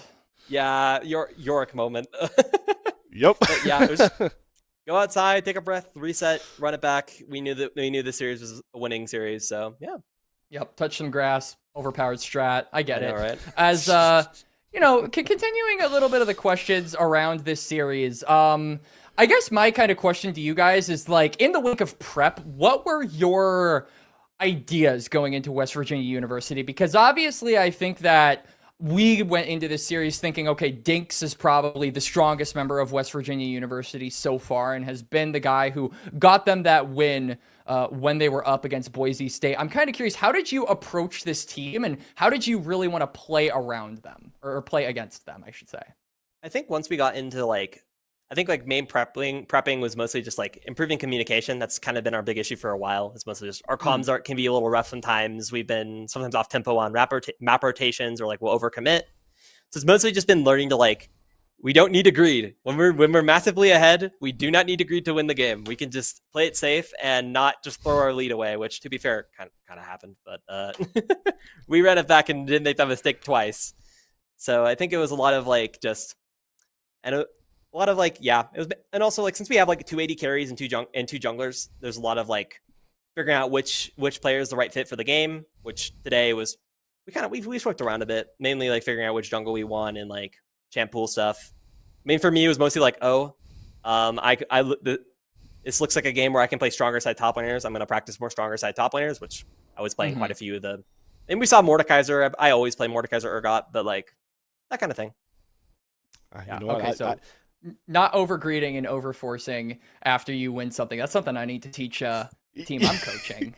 Yeah, Narwhal. Just, wink, wink, nudge, nudge, Slayer. Just for every context, week he needs to know that. Just for context for you, Narwhal, just so you get this joke. We have a caster like led team that plays in a random amateur tournament, and he's our coach. So we have definitely done exactly what you said should not be done by teams, which is a very funny moment. Narwhal, though, talk to me a bit about. I want to learn more because this is the first time we get to kind of chat to you guys in Division One. What has it been like? This split playing in Division One. How has it been just in the Utah camp, getting to have this experience playing in this exclusive league for you guys? It's been a good time. I mean, this season starts a lot sooner than we expected, so like it's been a lot more of a faster pace, which I think has been kind of good for us, kind of bad for us. I mean, it's been nice to kind of learn the players, and I think we've had a lot of time to like learn against way better teams, and I think we've learned a lot faster than I think we would have like in other leagues, just because of like how many good teams there are in this league and how many we've had to play against already. So I think that's been kind of the main thing. Just we've been learning. It's been a good time. Absolutely. And yeah, again, really big congratulations to you guys for the series win today. Before we kind of go off the airwaves, is there anyone you want to shout out? Anyone you want to, give a special tribute to after this win against the Mountaineers? Okay, I'm not gonna lie. Solomon was cooking that game. Solomon was absolutely cooking this entire series, and like, I know I was like, I understand MVP, whatever. I gap top, it is what it is. Solomon was cooking. I'm not gonna lie. He was cooking in a lot of those games. So I'll throw it that way. All right, yeah, jungle love. I respect it. Good approach there. Narwhal, it's great getting to chat to you. Our MVP for the series. Congrats as you get the Utes their first series win in Division One, and also shout out to the swag jerseys. Utah Utes, man. Oh yeah, I need to get one of those. Our jerseys are killer, man. I need more esports jerseys, man. Yeah, I need more esports jerseys. You guys haven't even seen the black and the red ones. Those are the best ones. Yeah, it's like the worst. Those are better. They are better. True. Yep. You guys got the elite color jerseys. Yeah, you guys do. You got elite jerseys. You got elite gameplay today coming out from the Utes. Thank you, Narwhal, for joining us. We will now say sayonara to our MVP from this game and look to kind of close out the broadcast here. Quacks, it was a fun day, and what a series we had in front of us. Any final thoughts, my friend, before we wrap this thing up? Division One, every day is a banger at Division One, and I love that those 3-game series that were kind of a myth, a novelty in the first couple of weeks of gameplay, it slowly has turned around to the teams getting closer and closer, scrappier and scrappier, and willing to punch above their weight class, especially in the eyes of what people actually expect from these teams. So really cool to see these closer series and what these teams are capable of, and I'm just really excited to get through these last couple of weeks of the regular season, because I think if this series was any indication, we are in for some banger future matches and potentially some surprises along the way. Without a doubt, some tight finishes coming for Division 1. Still got Stony Brook floating around at 4-1 alongside Winthrop. Maryville feels like they might not be dethroned, but now we've got the Utah Utes in the playoff picture at the 6th seed after their win over West Virginia. It has been an absolute pleasure to bring you guys another 3-game set. Just saying, Ice and Slade, whoever schedules, I've had three-game series in a row. Cough, cough. Just going to lay that one out there. It's been a pleasure, though, Quacks, chopping up with you, my friend. We'll let you go get some sleep before Worlds comes around. Shout out to our production team behind the scenes as well. IG win. Okay. Gamer wins on the production, and Shivam running the observing. It's been awesome to work with you guys today. Make sure to check out Tilt Proof. That will come first from the League of Legends side to break down everything we saw in week number 5. And then, of course, come back to Division 1 YouTube or Twitch stream to check out week 6 on Sunday and Monday. But until then, that is it from us. Enjoy the rest of your holiday and week going forward, everybody. Think you know how today's matches will play out? Prove it with Division 1 pick'ems. Follow along and put your predictions to the test. Each week, you can make your picks for both Valorant and League of Legends, or just stick to your favorite game. Predict the winners of our future matches and choose the players you think will have the biggest impact. Every correct pick earns you points. The more points you score, the higher you climb on that leaderboard. At the top, you'll find prizes waiting for you at the end of the split. It's easy to play, adds excitement to every match, and keeps you connected with the action all season long. So lock in your picks, track your progress, and see if you've got what it takes to top the Division 1 Pick'ems leaderboard.